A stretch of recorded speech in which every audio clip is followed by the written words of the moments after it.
So hey guys, how are you all? Welcome to Tsunami Sage. So we are back with a brand new movie on what if Naruto was ultimately Pandora Box Power's heart movie. But before we start, be sure to subscribe to our channel and like this video. Now let's begin the story. The most desired genetic trait of any shinobi clan. If your clan has a bloodline limit, then your status immediately skyrockets in the eyes of all those around you. You are imperial, majestic, wanted. To have one of these beautiful and powerful abilities means that you are better than the rest, that your ancestors were better than the rest, and that your descendants will always be better than the rest. It is a symbol of might, of importance. The odd thing is that it's only a mutation created by unstable DNA. Bloodline limits are nothing more than that. A freak accident that happened amongst genes. The only difference between them and a genetic illness is that the Kekkei Genkai are, well, accepted. All in all, having one did make you important, but it also labeled you as a freak. Some may agree, while others may violently oppose that concept. But that is neither here nor there at the moment. There are more important things that need to be discussed. Now, we must come to a point in time when things are about to become complicated, change that will have ramifications beyond anything you could possibly imagine, events that will warp the very structure and prestige that Kekkei Genkai are based on. In other words, the world is about to fall into chaos. For you, gentle readers, are about to see the creation of a brand new Kekkei Genkai, never once shown to the world before. It is probably the greatest and subtlest of bloodline limits, one that will change how the world will be viewed from then on. Too bad it's also going to appear in the worst person possible. Naruto Uzumaki was just a normal young boy. He had his teenage crushes, Sakura-chan. Ramen was his favorite food, and he enjoyed taking care of the small garden on his apartment's window still. However, things begin to take a turn for the absurd when the rest of his life is brought to light. He was a genin, the lowest rank of ninja. Currently, he was also fighting for his life against a rather gender-confused individual, and for the life of him couldn't figure out if Haku was actually a boy or a girl. Not that he knew this, as the person was currently wearing a mask to hide her identity. To add to that, he was also the human container, a Jinchuriki, of the dreaded and feared Kyuubi no Kitsune, a terrible chakra construct that nearly destroyed his hometown of Konoha when he had just been born. Because of this, Naruto had spent the majority of his life hated for a crime he did not commit, nor did he have any knowledge of until just recently. Coincidentally, the person that sealed Kyuubi inside of Naruto was his late father, Minato Namikaze, the fourth Hokage and previous leader of Konoha. It must also be mentioned that his rival and perhaps friend Sasuke, the last of Konoha's prestigious Uchiha clan and owner of the heavily desired Sharingan, was just killed by the previously mentioned gender-confused individual, and that Naruto, in reaction to this, has tapped into Kyuubi's endless yet highly aggressive, corrupted, and demonic storage of chakra, turning him into a feral beast. Now we must step back for a moment and look at this scene. Naruto repels Haku's Senbon. Naruto breaks Haku's Makyu Hyosho. Naruto smashes Haku in the face, cracking the faux Hunter Nin's mask like a cheap nut. At this point it becomes obvious that things are taking a turn for the better. However, it is also at this point that things will irrevocably begin to change. Having two extremely powerful bloodlines running through him from his mother and father. Having not one, but two Kekkei Genkai activated around him in resonation, one for the very first time. And then having Kyuubi's chakra flood into him like water from a high-pressure hose, it's surprising the upcoming result didn't happen before. Then again, a little luck never hurt. Naruto panted as he stared at Haku, running the words that the boy, or was it girl, had said through his head. The story of pain, of hatred, of fear.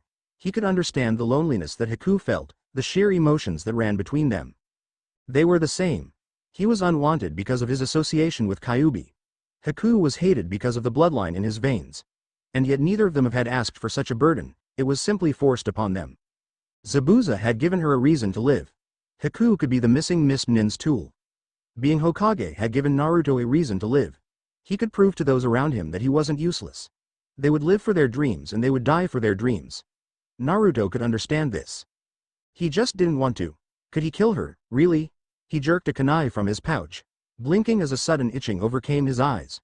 Was it from anger over Sasuke's death, the tears he refused to shed or even produce, or simply a byproduct of Kyuubi's minor emergence into the world? Slowly, something began to stir in his genes. Is this the only way? He asked, half pleading, half frustrated. Haku stared directly at him, never wavering from looking into his eyes. He smiled proudly, sadly, yes. Grimacing, Naruto closed his eyes, clenching his kunai tightly, so tightly his knuckles popped from the stress. His eyes were beginning to burn. Snapping them open, his mouth set into a firm, tight line. What more could he do? A flash, and a thin line of silver began to wrap around his pupils, cutting through his irises like a knife through the sea. Please, fulfill your dreams. Naruto glanced around, catching Sasuke's body out of the corner of his eye. A dream. What was the point of this dream? If it meant killing so cruelly, sealing off your own heart, was it worth it?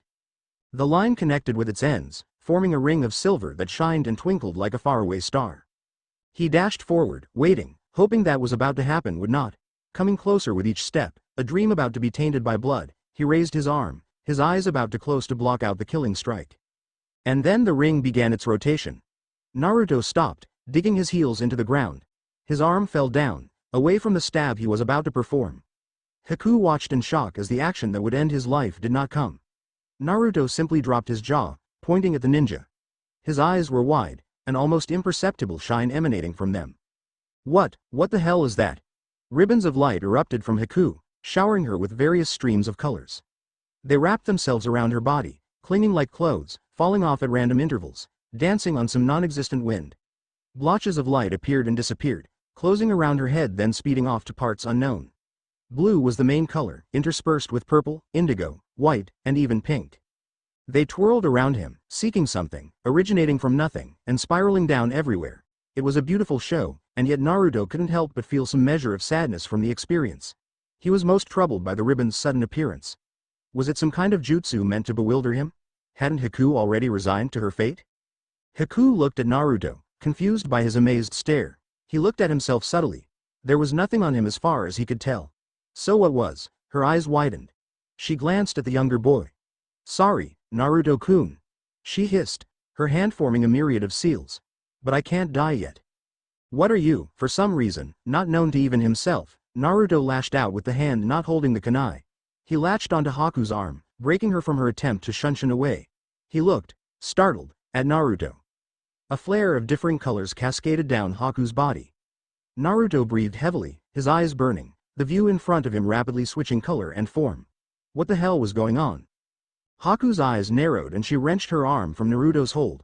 Let go, Zabuza-san. A soft, deep, and strangled cry broke his sentence. Even though it was low, almost impossible to hear, their adrenaline-enhanced senses easily caught it. The fog slowly began to disperse, leaving the group to see what had happened. Haku fell to his knees. The ribbons around her body were cycling through colors even faster than before, but they were quickly beginning to settle on a deep, dark indigo. Naruto hardly caught this, as his eyes were stuck on the scene before him. Kakashi had his arm extended, one hand lodged in Zabuza's chest where his heart would be. The class of missing nin was clutching the copy nin's arm with both his hands, blood bubbling out of his mouth. Though Naruto and Haku couldn't hear what the two were saying, it was obvious that it was something important by their expressions. Kakashi hesitated before nodding slowly, retracting his hand from Zabuza's chest. The man fell down into a lifeless heap, his kabikari haucho clanging on the stone floor after him. Zabuza-san. Tears slowly slid down the teenager's face as the most important person in his life refused to move from the place he had fallen. Kakashi grabbed his arm and quickly limped his way over to where the other two were. He still had his Sharingan revealed, which could only mean one thing: he wasn't finished fighting. From his point of view, Naruto could see it, the same thing he had seen on Haku, ribbons and splotches of light and colors revolving around Kakashi. Red, indigo, blue. The same colors as Haku but with slight variations. Once again, without thinking, without considering the consequences, he stepped out in front of Haku, blocking him from Kakashi. The Junin-sensei frowned as his student refused to budge. Naruto, what are you? No, Kakashi-sensei.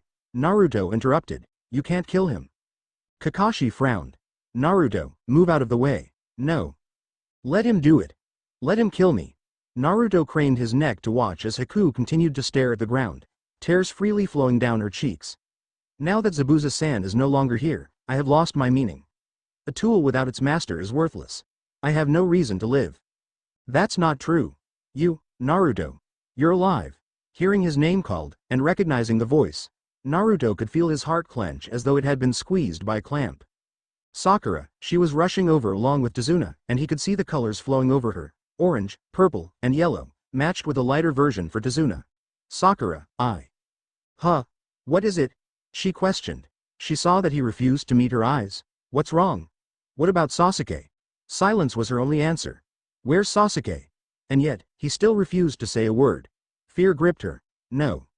There's no need to worry. Sakura turned to Haku, as well as the others. A small twitch slightly turned up one corner of his lips. He's alive. Wah, he's alive. Sakura's eyes widened with disbelief. Did that mean that? Tazuna noticed this and gently increased his hold on her hand. Sakura turned to look at him. He smiled gently. I'll go with you. Then you won't be disobeying orders, right? Sakura looked at him, sniffed once, and nodded. Rushing, she dragged the elderly man behind her. Kakashi looked at Haku, who still refused to take her gaze from the ground. The boy was still crying, and it seemed like he would not stop anytime soon. But at least she wasn't bawling in any unseemly manner. While Kakashi all too easily understood the pain of watching a precious person die, Haku was still keeping his dignity. No sniffling, no hiccups, just a thin, steady trail of tears that flowed down her cheeks. Kakashi's eyes crinkled, though whether it was in some sort of grim amusement or something darker even he could not tell. He then frowned, turning his neck around. We have company. Naruto whipped his head up, looking. His eyes widened when he saw who had arrived. A huge number of mercenaries, numbering at least 50, had gathered on the bridge, cutting off escape from one end. In front of them all was a short, stout man, dressed in a black business suit. His eyes were hidden from view by a small pair of heavily tinted glasses, his hands balanced on a simple walking stick. The man's face was a mix of sickening pleasure and sadistic glee, his mouth twisted up in a mocking smile. Well, what do we have here? Did the cute baby devil fail? Gatu. Haku finally looked up from the ground, her eyes focused on the man. Empty except for some flickering of light, they failed to carry whatever emotion she was attempting to show. What are you doing here? Gatu sneered. The plan's been changed, or rather I should say the plan's going exactly as expected. He put a hand behind his neck, cracking the joints. I was never going to pay either of you in the first place. I was just going to kill both of you when everything was said and done. Much simpler that way. His eyes narrowed. What? Haku's voice had lowered to almost a whisper. Grinning, the corrupt businessman gestured at the small private army behind him. It's quite simple, really. Usually hiring ninja from a sanctioned village is a risky and expensive job. Even with my subordinates I can't really be sure if they'll follow or just betray me. He tapped his hand on top of the cane. But with missing nins I don't have to worry about whether they do or not. Instead I hire them and then kill them when the job is done and collect the bounty. After being weakened in battle, it doesn't take much to get rid of them with this many hired swords. Gatu's eyes narrowed, his sneer becoming more pronounced. Ingenious, isn't it? You bastard! Naruto shouted. It was bad enough that listening to how the man treated ninja, people who were sworn to uphold the honor of their clients, made his blood boil. What made it worse was the sickening swirl of colors around Gatu. It was nauseous, a blend of black, orange, and red that created a mix that made his stomach do backflips. How can you treat human life like that? It's not like I can expect a child like you to understand that, he shrugged. But still, he walked over to Zabuza's cooling body, stopping a few inches away. What a weak demon, to be defeated by only one full-fledged ninja and a couple brats. Gatu's foot lashed out, catching Zabuza's head. It snapped to the side, a sickening crack echoing through the air. Zabuza-san. At least his head should be worth something, and I'm sure that that piece of scrap metal he called a sword will be worth a pretty penny to whatever idiot collector wants it. Gatu sighed dramatically, like he was suffering from some kind of horrible fate. Ah well, at least this endeavor wasn't a complete waste of time and effort. You. Hold it, Naruto. The boy stopped when he felt Kakashi grab his shoulder. The man's face was tightly knit, but Naruto could see a great deal of red flashing around the man's body. Even the dense genin could tell that the copy nin was barely reining in his anger. Naruto simply stood there and waited. Kakashi turned to the horde. What are you going to do now? Gatu laughed. His voice grated on the ears, like a band saw on sheet metal slightly muted. He raised a hand and waved it behind him. Isn't it obvious? The horde lathered themselves into a frenzy. We're gonna kill y'all easy. I see. Kakashi scratched his head, closing his eyes. He sighed. Damn, this mission has been nothing but one bad twist after another. He spoke behind him. Naruto. Yes. Go to Sakura and Sasuke, and get them and Tazuna out of here. But what about you? I don't have the time, energy, or patience to take out this many samurai wannabes while looking after you and the others. After all the jutsus I used, especially the latest ones, my chakra levels are all but depleted. Then what the hell are, Naruto? The blonde bit his argument off at the tone in his sensei's voice. The colors around him were flashing and cycling like crazy. Do I have to remind you again? You're a shinobi? Your client is your top priority and you are supposed to follow your leader's orders, now go. Naruto bit his lip. What was he supposed to do? He couldn't leave Kakashi-sensei all by himself, but he also couldn't just leave his duty behind either. He was a ninja. He had to follow it through to the end. If he wanted to be Hokage, then he had to do the things that were expected of one. He had to. Naruto paused for a second. A mischievous and crooked grin slowly crept along his lips. That's right. He had to do what was expected of the Hokage. Fuck that. Kakashi's eyes widened at the sincerity and steel in the Jinchuriki's words. You think I'm gonna run after all that crap you said about ninja who don't follow the rules are trash, but those who abandon their comrades are lower than that? I'll show ya what it means to be a true ninja. I'll show ya why I'm gonna be Hokage. Kage Bunshin no Jutsu. In a poof of smoke, 5 extras Naruto appeared behind the original one. Their hands reached into their kunai pouch, taking out the bladed weapon as one. Internally wincing at the small number of clones he had barely managed to summon, Naruto figured it was the best he could after that tough fight with Haku. Speaking of whom, he turned around to see the desolate Nin staring blankly at the events that were occurring before him. He growled. Haku, go to where Sakura-chan and Sasuke Teme are. Haku just continued to stare blankly. There's no point in bothering. Without Zabuza-san, my use in this world has come to an end. She meant to say more but was interrupted when Naruto grabbed her by the scruff of her outfit, pulling him mere inches away from the blonde's face. Listen you, he shouted. His emotions were already a wreck from Sasuke's near death and the short bastard that was Gato, and the sudden change in his vision made him think he was starting to slowly go insane, and now Haku's dive into depression was making it even more frustrating. So Naruto did the first thing he always did when his mind reached the breaking point in situations like this. He yelled exactly what he was thinking, regardless of whether it was the right or smart thing to do. Really, frickin' loudly. Stop going on about how you have no use now that Zabuza's dead. You're a lot more than that, and I'm sure that even Zabuza believed that somewhere in that eyebrowless brain of his, too. But fine, if you're so damn stuck on being useful to someone, then be useful to me. Haku's eyes widened as the boy continued his diatribe, and even the shadow clones and Kakashi seemed surprised and slightly impressed at the impulsive yet innately kind-hearted quality of Naruto's words and actions. If you need to be someone's tool, be my tool. If you need to follow someone, follow me. If you need someone to be your master, I'll be your master. This world isn't so shitty that it doesn't need someone like me running around doing stuff, and it definitely doesn't need someone with your skills moping around and acting like an emo bastard. He grinned widely at some personal joke. Sasuke Teme already has that role covered. Kakashi slapped a hand against his face. The fool had been doing so well, and then he had to ruin the whole speech with a cheap shot at his rival. He sighed. It was scary, but Naruto was actually starting to resemble Obito and himself in a lot of ways.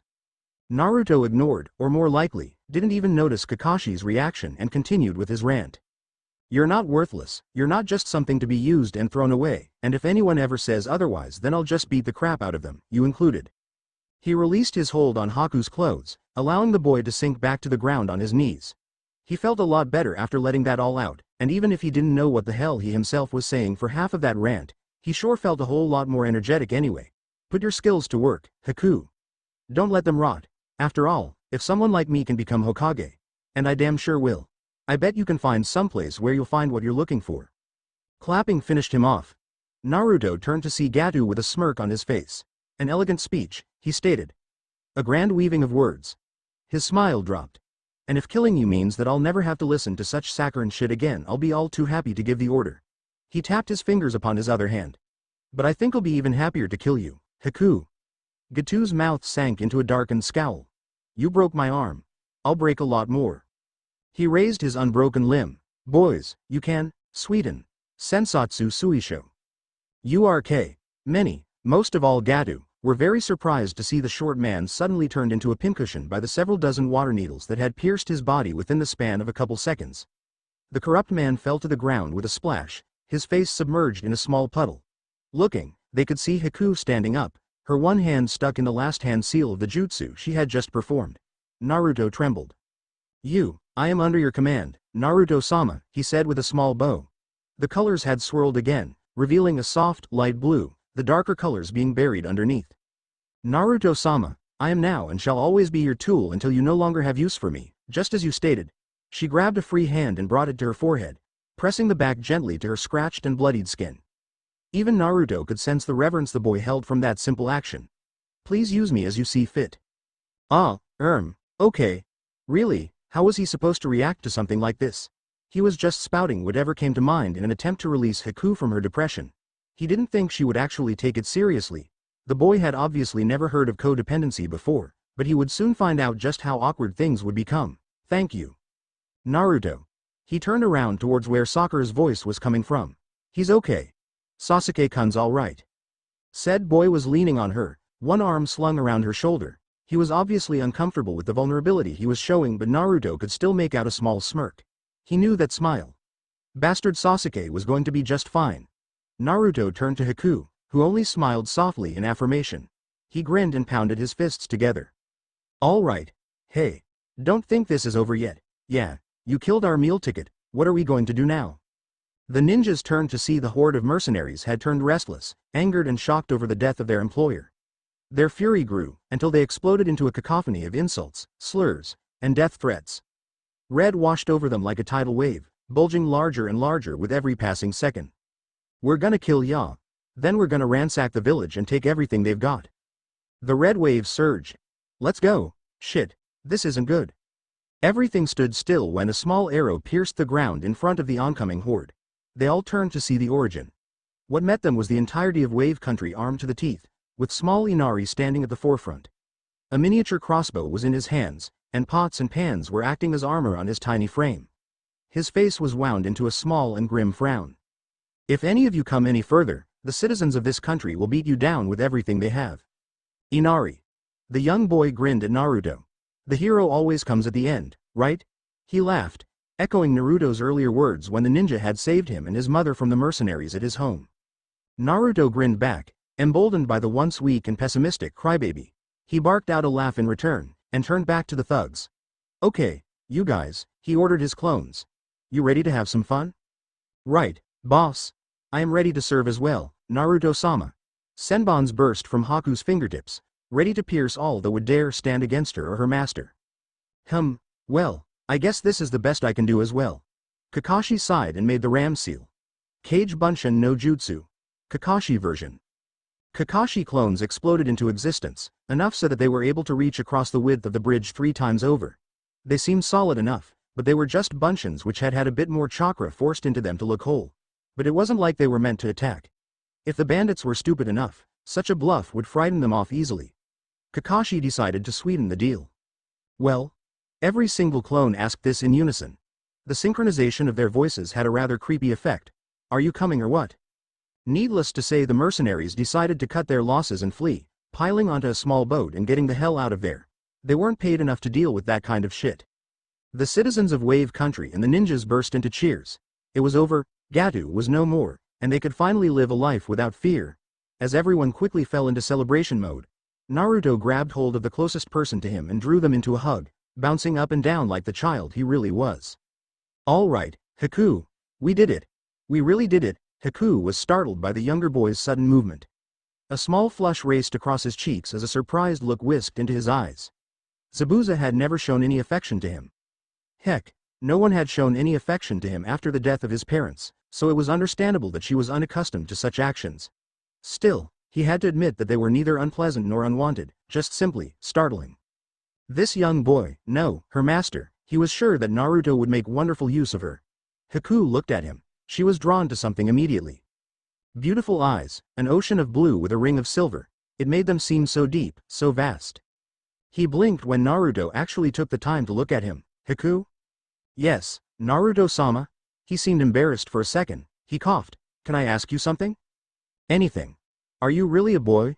Haku blinked again, but then smiled genially and opened her mouth to answer. What do you think? RRRRR, oh, I don't frickin' believe this. Naruto used a finger to pull the bottom part of his eyelid down, staring into the mirror he had borrowed from Tsunami. There it was. A twirling ring of silver that circled just around the outskirts of his pupils. It even grew and shrunk in accordance with his pupils adjusting to light. He had barely noticed it before. Only when he had nearly slammed headfirst into a mirror during the village's celebrations did he see the mutation within his irises in his reflection. Was it because of Kyuubi? Did the stupid fox actually have a physical effect on his body after that first emergence? He couldn't think of anything else, but he thought that it would have been red instead of silver. Haku had mentioned that his eyes had turned entirely crimson during his, well, outbreak. Of course, Naruto hadn't told her about Kyuubi, instead poorly lying that it must have been because of all the chakra being thrown around. Naruto didn't think Haku would believe that for long. Great. Resisting the urge to bash his head on the table, Naruto looked around. He was currently within an unused room in Tazuna's house. Outside he could hear the party getting into full swing. He didn't know why he was moping inside when he could have been laughing it up with Inari and the others, but seeing as his eyes had suddenly mutated, he felt he had good reason to. At first he found what he saw to be surprising. Then he found it cool. The colors around everyone were definitely beautiful to look at, and it was interesting to see how they interacted with each person. But to be honest, his eyes were starting to burn after watching too many colors flow between too many people for too long, and he had to excuse himself, which inevitably led to him finding out about his eyes' discoloration in the first place. Naruto fell onto his back. Why couldn't they be cool like Sasuke's? The Uchiha had been brooding over the sudden activation of his bloodline limit, Sakura cooing over how awesome the bastard was, and Kakashi praising him on the accomplishment. And Naruto had been left alone to sulk over the fact that he was probably going to go blind with the world turning into some sort of painter's acid trip. It never occurred to him to tell them about his eyes' sudden change in perception. Truthfully, he didn't think they would notice or care. It was all about Sasuke again, still. Naruto chuckled evilly when the Uchiha had discovered who had beaten him. Haku was a girl. A girl. A girl had beaten the coveted last of the Uchiha. And now she saw Naruto as her one and only master. He still found it surprising that Haku was a girl. Even though she was a couple years older than him, she had a very slender and slim figure. She didn't have many curves, and her breasts hadn't really matured that much. It was only when Kakashi noted that Haku had the distinctive lack of an Adam's apple that Naruto finally believed the girl. She was very beautiful, though, and her form of speech was rather feminine, so he supposed it shouldn't have been too hard to believe. He wasn't surprised that none of the others had accepted Haku yet. She had been working for the villain. Even he was having a little trouble with that fact. But then again, if there was one thing that Naruto was, it was trusting.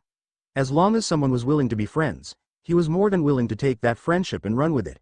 The boy was starved for companionship, and Haku, though the relationship was odd at best and mildly disturbing at worst, was the best bet he had. He was so distracted by his thoughts that he didn't hear the thumping of footsteps behind him until his view was blocked by a falling body. Air hissed out of his lungs when a small child impacted with his chest, driving everything out. Naruto Ni-chan. What are you doing around here? Come on out to the party, everyone's waiting for you. Gra, damn it, Inari. Naruto growled. That had really hurt. His frown faded when he saw the happy look on Inari's face. There were also the yellow and orange streams that wrapped themselves around the boy. Geez, how could he stay pissed when the kid was exuding his favorite color like a volcano? He sighed. Yeah, I'm coming. He pushed the boy off him, scrabbling to his knees. Looking up, his face registered surprise. Haku? The former foe hunter Nin bowed in his direction. Naruto-sama. What are you doing here? She frowned. A tool must always be on hand so that it can be used whenever it is needed. The Uzumaki frowned in return. Ah geez, don't start that again. Listen, you don't have to do whatever I say. You can do whatever you want, don't just follow me. Are you taking back what you said about having a use for me? Though there was no change in her facial expressions, he could see her colors shifting towards the darker end of the spectrum. Even if he had no idea what it meant, even Naruto could figure that darker meant bad things. No, he waved his hands in a placating motion. I meant it. If there was one thing Naruto understood, it was never have bad things happen to, or come from, a woman. Sakura had beaten that concept into his head enough times. He sighed mentally when Haku's colors shifted back to a soft blue. What was with the girl in the color blue? Orange was such a better color. Glancing at her, he absently looked over what she was wearing. Since Haku's old shinobi outfit had been ripped, torn, and sufficiently bloodied during their battle with each other, Tsunami had taken it upon herself to get the girl some new clothing. What she was wearing now was reminiscent of what he had seen her in when they first met without her mask, a simple pink yukata with zori, her hair unraveled to hang down past the small of her back. Naruto had to admit that she looked pretty in it, though her deadpan expression was kind of hurting the whole look. He groaned. Could you at least drop the sama? I'm afraid I can't do that, Naruto-sama. Naruto-sama is Naruto-sama. Thus I must call you Naruto-sama. The corner of her mouth quirked up a bit more cheekily than he had ever seen before. Fine, he sighed. Very well, if I may escort you and Inari-kun to the party. Inari answered with a cry of consent. Grabbing Naruto with one hand, he more or less dragged the ninja out the house. Haku followed a short clip behind, making sure that nothing happened to the two. When Naruto emerged, he was rushed by an onslaught of cheers, lights and colors. Holy crap, there's orange everywhere. The color pervaded every bit of the place. It hung from the sky, crawled along the ground, winded its way across each and every person. Every person was radiating the color like heat from an explosive note. Naruto was shoved into the fray, hands clapping him on the back, shaking his hand, ruffling his hair. Words were shouted at him, ones of praise, of thanks, of amazement. He had never had that much positive attention in his life. Grinning like a madman, he was shoved into a headlock by Tazuna. The old man was fairly drunk by this point, seeing no reason not to refrain from his personal choice of showing happiness, or sadness, or irritation, or boredom. Hell, he just liked it. He took a swig off his jug before grinning. You did one hell of a job, midget. No thanks to you. Ya drunk Gigi. The words lacked their spite as both Naruto and Tazuna were just joking with one another. The tension that was initially between the two was long gone by now. Celebrating pretty heartily, huh? I've good reason to. He swung the jug of sake underneath the boy's nose. You want a sip? I'm only 13, ya old coot. I'm not old enough to drink yet. Never a reason not to start early. Hell, I had my first drink when I was only 8 years old. Somehow I don't find that surprising. Bah, you're no fun. Tazuna ribbed good-naturedly. He let go of the boy and shoved Naruto forward. Go hang out with your squad. This old man still has a lot of partying to do. With that he turned back to the party, raising his sake into the air. More booze. He was answered by a loud shout from everyone as the party continued. Naruto looked to where the others were. He saw the other 3 of his squad gathered together, talking with Tsunami. Well, Kakashi was attempting to flirt with her and failing horribly while Sasuke was brooding as he activated and deactivated his Sharingan, nearly his entire body wrapped in bandages, while Sakura just watched in blissful adoration. Naruto grinned. Sakura-chan, he yelled, running over to the pinkette. He ignored the annoyed look on her face as he reached her. Nay, Sakura-chan. Y'all wanna go dance? They look like they're playing some good stuff right now. Indeed, the sound of a few string instruments and flutes floated on the breeze as the village's small band livened up the festivities. The girl frowned. Honestly, the blonde could be so infuriating sometimes. Naruto, can't you see we're busy right now? Sasuke-kun's trying to get his Sharingan to work. Naruto scowled. So, all he's doing is making his eye blink on and off. I don't really see what's so special about that. Sasuke's eyes sunk back to black. He glanced away from the tree where leaves were falling. With his Sharingan on, each one fell at a pace twice as slow as those when the Kekkei Janaki was off. His reflexes had definitely increased with its activation. Even though Kakashi had told him to take it easy, he refused and escaped from his bed as soon as he could. The Junin hadn't tried to put him back since. Looking at the two, his brow furrowed. Both of them were annoying. Sakura with her idol worship and Naruto with his incompetence, and yet he could never seem to get rid of either of them. They were like barnacles that refused to let go. Locking his gaze on the prankster, he groused, unlike you, I actually have innate talent. If I want to keep being the best, I have to sharpen my talent. Almost as an afterthought, he slipped out, Dobi. Naruto growled. Oh, really? Well, your innate talent meant shit when Haku beat you, and I beat Haku, so that must mean I'm better than you, right? Sasuke suddenly stood, shoving his face into Naruto's. What was that, Dobi? Naruto shoved his face right back. Exactly what I said, Teme. Sakura growled. These boys were getting so frustrating to deal with, already. Inner Sakura was yelling to just bash them both in the head, and then drag Sasuke off to some undisclosed location. She blushed at that notion. Had to file that away for later. She began to interrupt the two and chastise Naruto for bothering her beloved Sasuke-kun, but Haku beat her to the punch. Naruto-sama, please do not act in such an unbecoming manner. It does not befit one of your status. Sakura gaped. What do you mean, one of his status? Naruto's an idiot, the bottom of our class. The boy visibly flinched at her stinging words. It still hurt whenever she said stuff like that. Haku noticed this. Her features drew together in a frown. Naruto-sama is my master and thus deserves my respect. As his tool, I must make sure that he is well received among those he associates with. Sasuke snorted. As if Dobi could ever amount to anything. Hey, if those eyes make you so damn special then I'm the same as you. My eyes have been freaking out all day, he growled, the rumbling echoing from deep inside his throat. What are you talking? Sasuke trailed off as he took a better look at Naruto's eyes. Even from this close of a distance he had failed to notice the change. Naruto, his voice had taken an unusually serious and non-sarcastic tone, especially considering that it was directed at the blonde. What happened to your eyes? What do you mean, Sasuke-kun? Sakura moved closer and then jumped back. Naruto, your eyes. I know that already. Naruto waved his hands above his head in an erratic manner. I said that they were the same as Sasuke's. Naruto, what are you trying to pull? Sasuke's voice had become dangerously low and soft. How the hell should I know? They've been acting odd since the battle with Haku and I just noticed the change a little while ago. What's going on here? Kakashi ambled his way over to where his genin students were, wincing at the pain in his shin. Inari had kicked him there to stop his incessant flirting with his mother, the little brat. He kept particular attention on Haku. He still didn't trust the girl. Why would she change her alliances to Naruto so quickly, so soon after Zabuza's death? He might not have looked like it, but Kakashi was remarkably observant and perceptive. He wouldn't have survived so long as an Anbu captain otherwise. He couldn't just think everything was okay simply because the girl said it was. Regardless of her age or gender, she was still a high-level missing nin, and a dangerous one at that. Kakashi-sensei. Naruto eyes are. What about Naruto's eyes? He hadn't bothered to check over the boy, more worried over Haku and Sasuke's recovery. When he did, however, his revealed eye widened. Whipping his hand forward, he caught Naruto's chin and brought him forward, staring intensely. Kakashi-sensei. Quiet. He blinked and lazily turned his head to the side.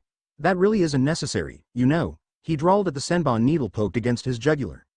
Haku had sneaked behind him, something that was all but impossible for the even stealthiest of ninja. Her face a cold mask. I'm not going to do anything. It's okay, Haku, Naruto said. Kakashi-sensei won't do anything stupid. He smirked, although it wouldn't be the first time. Kakashi sighed. You really know how to defuse a situation, kid. Naruto just shrugged, but it did the job as Haku nodded and withdrew the needle from Kakashi's artery. Kakashi frowned and went back to looking at Naruto's eyes. As far as he could tell, there was no residual Kyuubi chakra. The seal had either sucked it up or dissipated whatever was left. Perhaps it was a genjutsu? But Naruto didn't have the aptitude for genjutsu, even for a simple colorization jutsu. Kakashi's frown deepened. He couldn't think of any jutsu that Naruto could use or could be performed on the boy. Naruto, how long has it been like this? Right after I fought Haku. Anything else strange? Well, he figured he might as well let it all out. Unless he got his eyes fixed soon, he would probably go crazy from all the crap he saw, or else just avoid humans for the rest of his life. As far as he could tell, it only worked on them, bypassing trees and animals completely. I can see colors. Most people can see colors, Dobi. Though you being colorblind would probably explain that tacky jumpsuit you always wear. Naruto swallowed the insult that tried to escape from his mouth. The smirk on the taller boy was pissing him off, but Naruto had more important things to worry about. Like the maelstrom of colors that swirled around him. No, I mean I'm seeing, well, extra colors. Things like ribbons of light or random splotches. Things that shouldn't be there. Kakashi nodded slowly. Naruto, could you explain a little further? He removed his hand from Naruto's chin and stepped back. Naruto nodded. Okay, it's like this. Well, it's like there are the regular colors. Like Kakashi-sensei's uniform. There's his green Junin vest and his black shirt and pants. There's also his silver hair and all the rest. But when I look at you more, there's all these other colors, too. There's blue, lots of blue, some pink, and a little bit of gold. It's kind of like I can see chakra around you, but I know it's not chakra, you know? I see, Naruto. Have your eyes been hurting lately? Huh? Yeah, they started burning just as the colors showed up. Crap. Kakashi hoped this didn't mean what he thought it did, but he was having serious doubts that it could be anything else. Suddenly seeing colors no one else could, eyes that burned, and Kakashi couldn't instantly see any kind of jutsu being performed on or by the genin. There was only one thing he could really think of off the top of his head. Naruto, I need you to do something for me. The boy nodded. I need you to feel your chakra. Can you do that? Naruto closed his eyes, and Kakashi could feel the boy instinctively release his chakra while searching for the way it flowed. Got it. Okay, now, do you feel any of it flowing anywhere near your eyes? A little. Cut it off. Naruto's eyes flashed. Instead of the ring simply disappearing, it erased itself little by little, making it seem like the ring was being eaten from one end to the other. When it was completely gone, Naruto grinned brightly. Hey, I can't the colors anymore. Just as I thought, Kakashi muttered. He couldn't believe it. He just couldn't believe it. Out of all the people who could possibly manifest such a thing, it just had to be Naruto. Still, he was Konoha's #1 surprise ninja. Kakashi supposed something like this was bound to happen sooner or later, though not at the same time as when Sasuke grew into his clan's heritage. Sasuke could see the emotions running through his sensei's eye. Already he was reaching the same conclusion that Kakashi had. But there was no way he could accept that. Dobi was Dobi. The loser of the class, the crud scraped off the bottom of the barrel. How could he possibly have anything in common with the elite Sasuke? I have no idea how it happened, but congratulations, Naruto. You are now the proud owner of a Kekkei Genkai, most likely a dujutsu of some sort since it's focused on your eyes. Everything was silent. Then it all exploded with exclamations, questions, and cries of outrage. Ha! Take that, Sasuke Teme. You're not so special with your Sharingan after all. Don't get so uppity, Dobi. Your damn dujutsu will never match the perfection of the Sharingan. Kakashi-sensei. What do you mean Naruto has a Kekkei Genkai? How come we never heard of this before now? As the conversation degenerated into nothing more than a shouting match, Kakashi groaned. What he wouldn't give for his Icha books right now, but Tsunami had found them earlier when he was unconscious and recovering from his first fight with Zabuza and had disposed of them. He thought burning them with gasoline and then sprinkling the remains with salt was overdoing it a bit, but the look she gave him brooked no argument. He needed his little orange book so bad. RRRRR. 2 weeks had passed. 2 weeks since Zabuza had died in battle, 2 weeks since Gatu's reign had ended, and 2 weeks since Haku had joined the group. The bridge was finished, built ahead of time with all the help that Naruto's Kage Bunshin had given. Even though the economy of the country would probably not get better for a while, the bridge was a symbol and promise of things to come. It was a step in the right direction, and though Wave Country may not become prosperous within the current generation, it was certain it would in future ones. Naruto had found the past few weeks both exciting and extremely tiring. It was bad enough trying to compete with Sasuke when the boy hardly acknowledged him as anything more than a bug. He thought there had been a breakthrough during the fight on the bridge, but whatever understanding gained had been lost shortly afterward and the two fell back into the old pattern of trying to one-up each other. It wasn't helping that Sasuke was already making leaps and bounds with his dujutsu. Even though it had just recently been activated, the dark-haired teen could now easily access it at will. Kakashi had even started giving him private training sessions to try and draw out the bloodline limit's power. Under the tutelage of the copy nin, it was easy to see Sasuke's rapid increase in progress. But Naruto had no idea what he was doing. It had taken a week just for him to get the right feeling of shoving chakra into his eyes, but he could activate his own dujutsu now. Other than that, he was completely lost. Kakashi had admitted to never seeing that particular dujutsu before, so he was no help. In fact, he didn't think that such a dujutsu had ever existed before, a wild card. Somehow the idea of a completely unknown bloodline limit manifesting in Naruto made the most sense Kakashi had ever witnessed.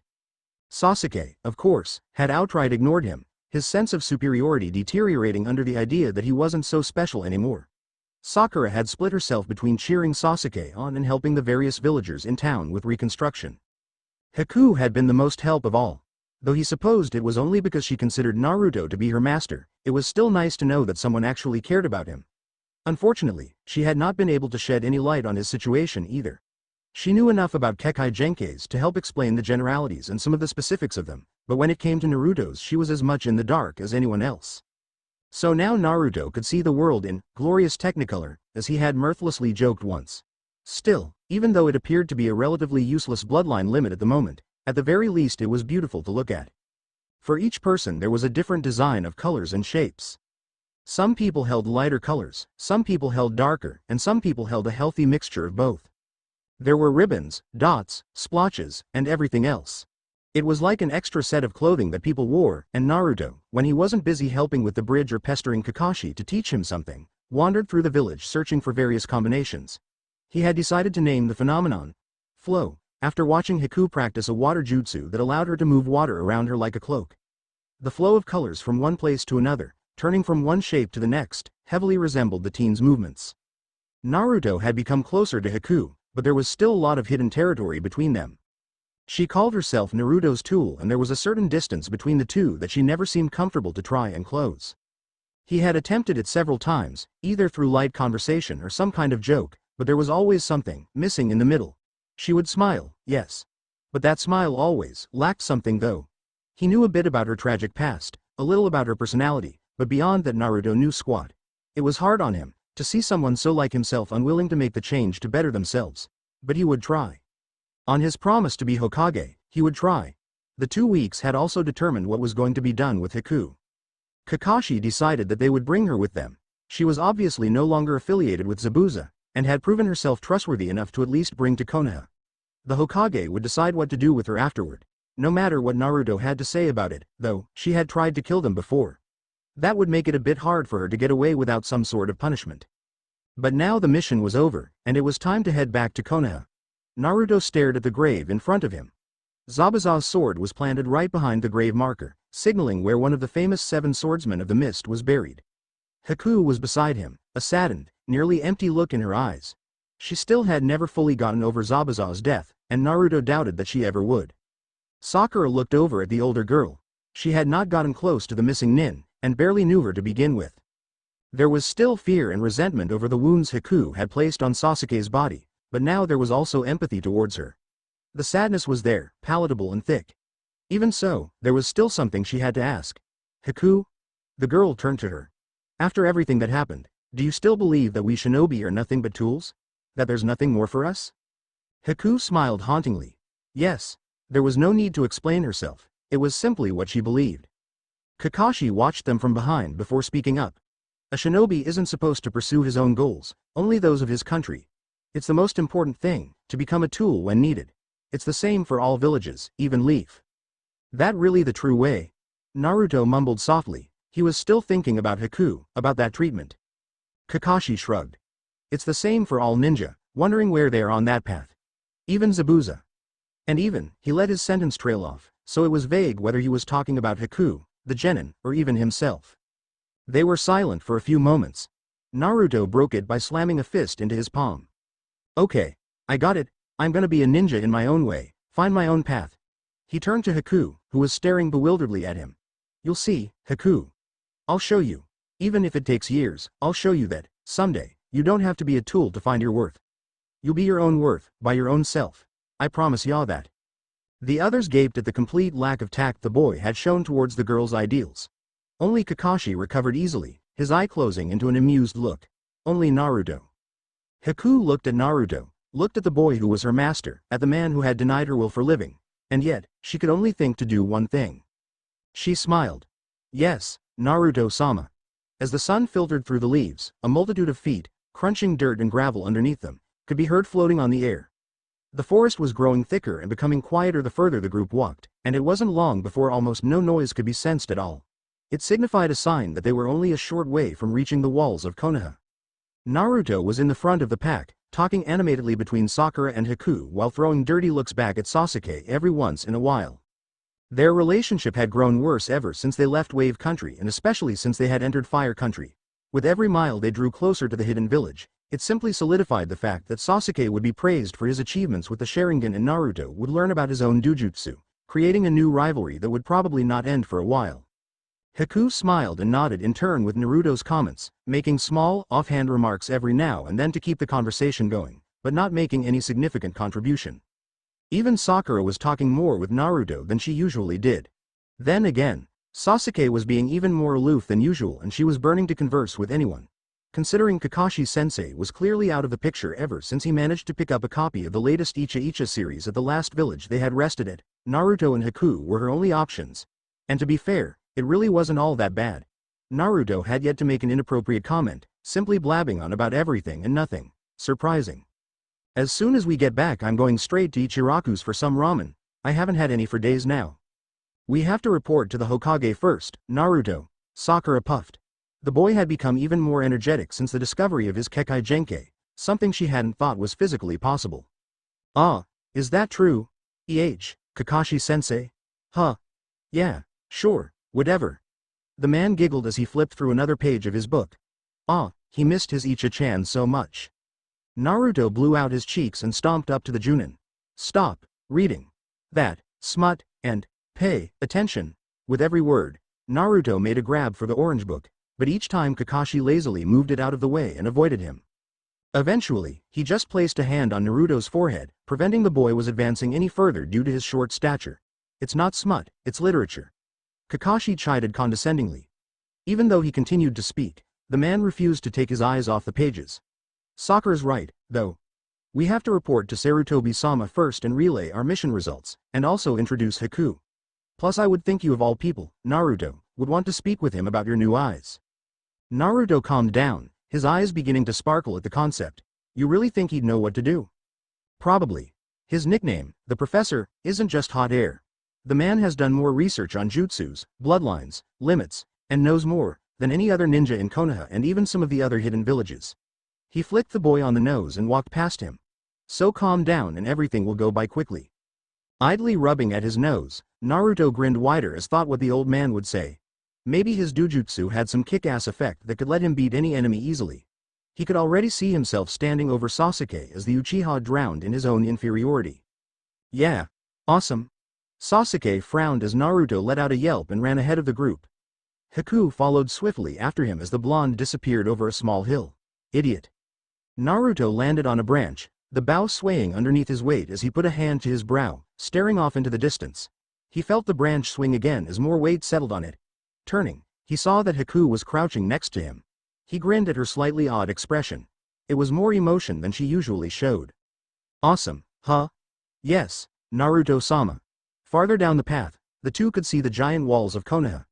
They towered over all the tress that surrounded village, a reminder as to why very few had managed to breach Konoha since it had first been founded.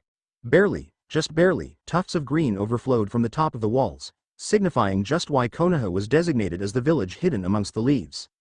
This your first time seeing it? Yes. It is indeed impressive. I visited Fire Country a few times when I was traveling with Zabuza-san. At this her odd expression quickly drooped but then picked itself up again. Naruto never noticed. But we never traveled close enough to see Konoha. Cause of the whole missing Enin thing? Indeed? Well, you don't have to worry about that anymore. Naruto placed a hand on the girl's shoulder, squeezing it in comfort. Konoha can be your new home. You'll never have to wander the world ever again. I promise ya that. Haku bowed deeply, a feat to her dexterity as she was already balancing herself on a thin tree branch. Thank you, Naruto-sama. No problem, Naruto. Get down from there, we've got to get going. Coming, Sakura-cha. Ack. The branch splintered from underneath him as he prepared to spring off, unaccustomed to the weight of two people. Naruto plummeted to the ground below, absently thinking that, while he would not be that badly injured, it would still hurt a hell of a lot. He could vaguely hear shouts of surprise and fear. Huh, well at least they cared enough about him to worry. Still, this reminded him of when he had just finished learning tree walking. Only then he had been caught by Sasuke. This time even the Uchiha probably couldn't catch him in time. He was surprised to find that, instead of impacting with a hard surface, he was instead caught by something indubitably softer that compacted dirt. Looking up, Naruto saw Haku frowning in concern as she held him in her arms. You really must be more aware of your surrounding, Naruto-sama. Heh. Oops, thanks, Haku. As long as you are safe and understand. As soon as she placed the boy down, Sakura marched up to them and grabbed Naruto by the ear. You idiot. You could have been really hurt there, you don't have reflexes like Sasuke-kun or the others. Truth be told, she had been a bit scared for the boy's safety. Even though he was annoying and an idiot, he was still her valued teammate.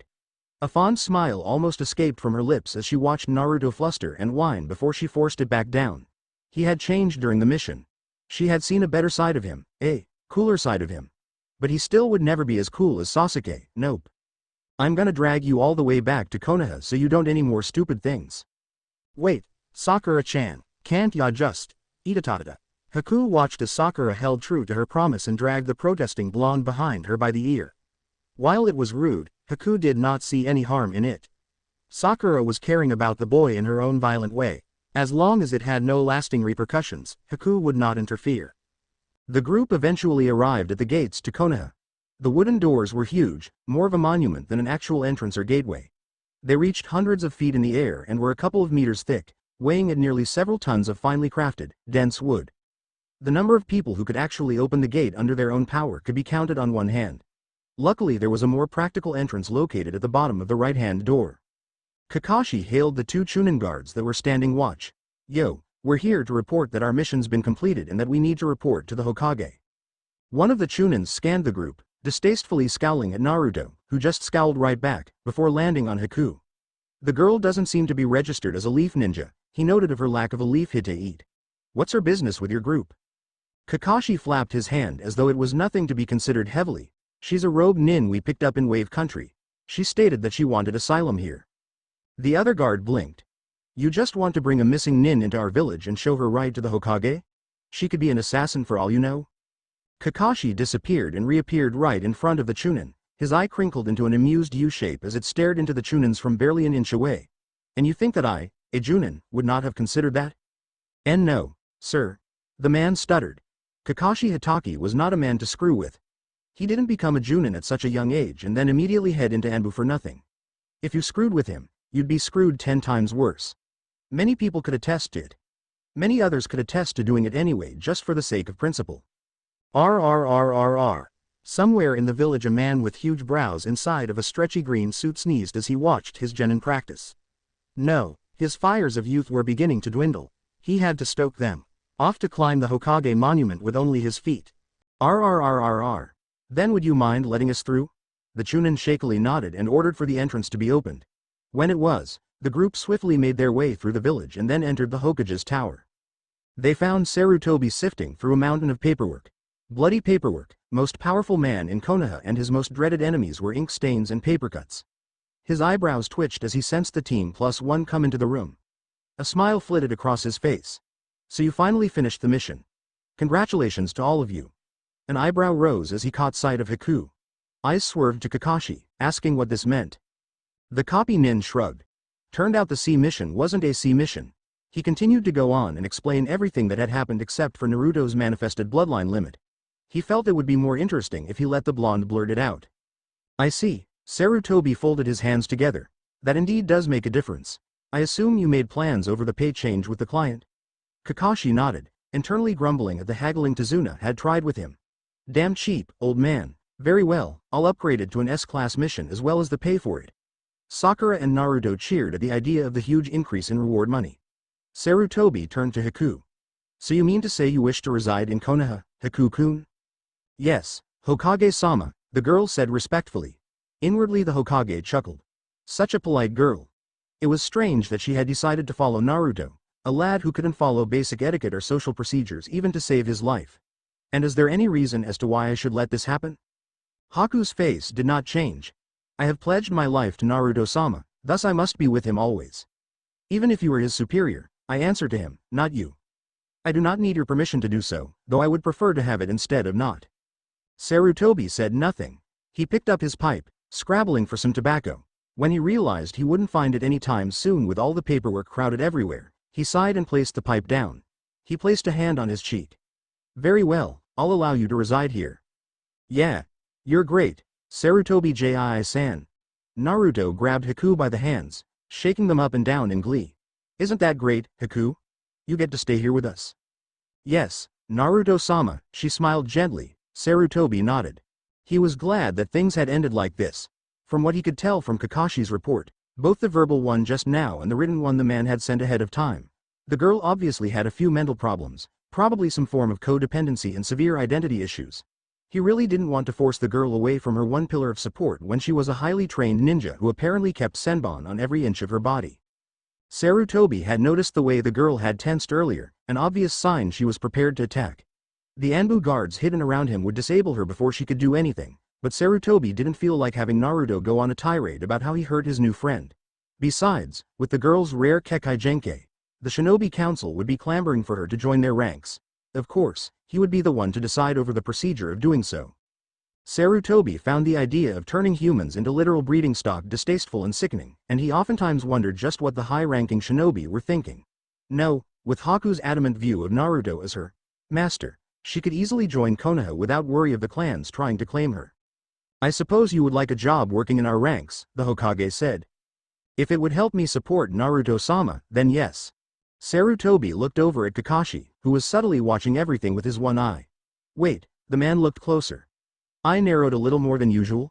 Mask turned up in the slightest of fashions. Hand crooked up just so. Oh, for the love of... The ninja was reading Icha in his presence again? Kakashi. He barked. The Junin made no move as to look like he was caught doing something he shouldn't. He lazily looked back, his eye caught in that infernal crinkle. Yes, sir. What would you say Haku-kun's level of skill be?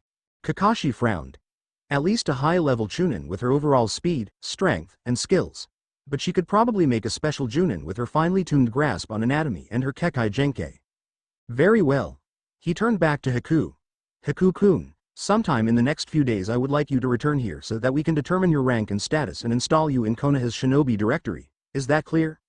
Yes, Hokage-sama. Is there anything else needed to be said before I dismiss you all? Naruto exploded at the opportunity. Nay, Sarutobi Jii-san. Guess what? The man sighed. What, Naruto? He wouldn't be surprised if the boy said he was going to be Hokage with all the success happening lately. That or he was going to bug the man about some sort of jutsu in the village vault. I've got my own Kekai Genkai now. Sarutobi's eyes immediately locked on to Kakashi. This was not in the written mission report. The copy nin stared right back, acting as if he was completely innocent in the matter. Sarutobi swallowed the groan that tried to kick its way out. Of all the, what do you mean by that, Naruto? I've got a bloodline limit as well, and it's a dojutsu to boot. Now Sasuke Teme isn't the only special one on the team. Sarutobi swallowed. Would you mind letting me look at it? Naruto nodded energetically. Sure. He activated his eyes, the silver ring cutting through his irises. Sarutobi watched as it happened. He was completely baffled. Neither the Namikaze nor the Uzumaki clans had any Kekai Genkais in them. Sure, the Namakazes were renowned for their seal-making and the Uzumakis were experts at water jutsus, but none of their skills could qualify for a bloodline limit. And a dojutsu at that? Only 2 dojutsus had existed in Konoha before, the Uchiha's Sharingan and the Hyuga's Baikugan. And now a brand new one had manifested. And in the human container of the Kyuubi? Oh, the council was not going to like this. He motioned for Naruto to come forward, and when the boy did, Sarutobi grabbed him by the face, pulling him closer for a better look. Naruto, what effects does this have on your eyes? Naruto explained about the flow he had seen, the colors and shapes. Sarutobi nodded as the boy went into the best detail he could, letting go when Naruto finished and putting a fist to his chin as he thought. As far as I can tell, your dojutsu seems to focus on humans and registers something internal about them. It could be anything from their chakra levels to their life force to even their elemental affinity.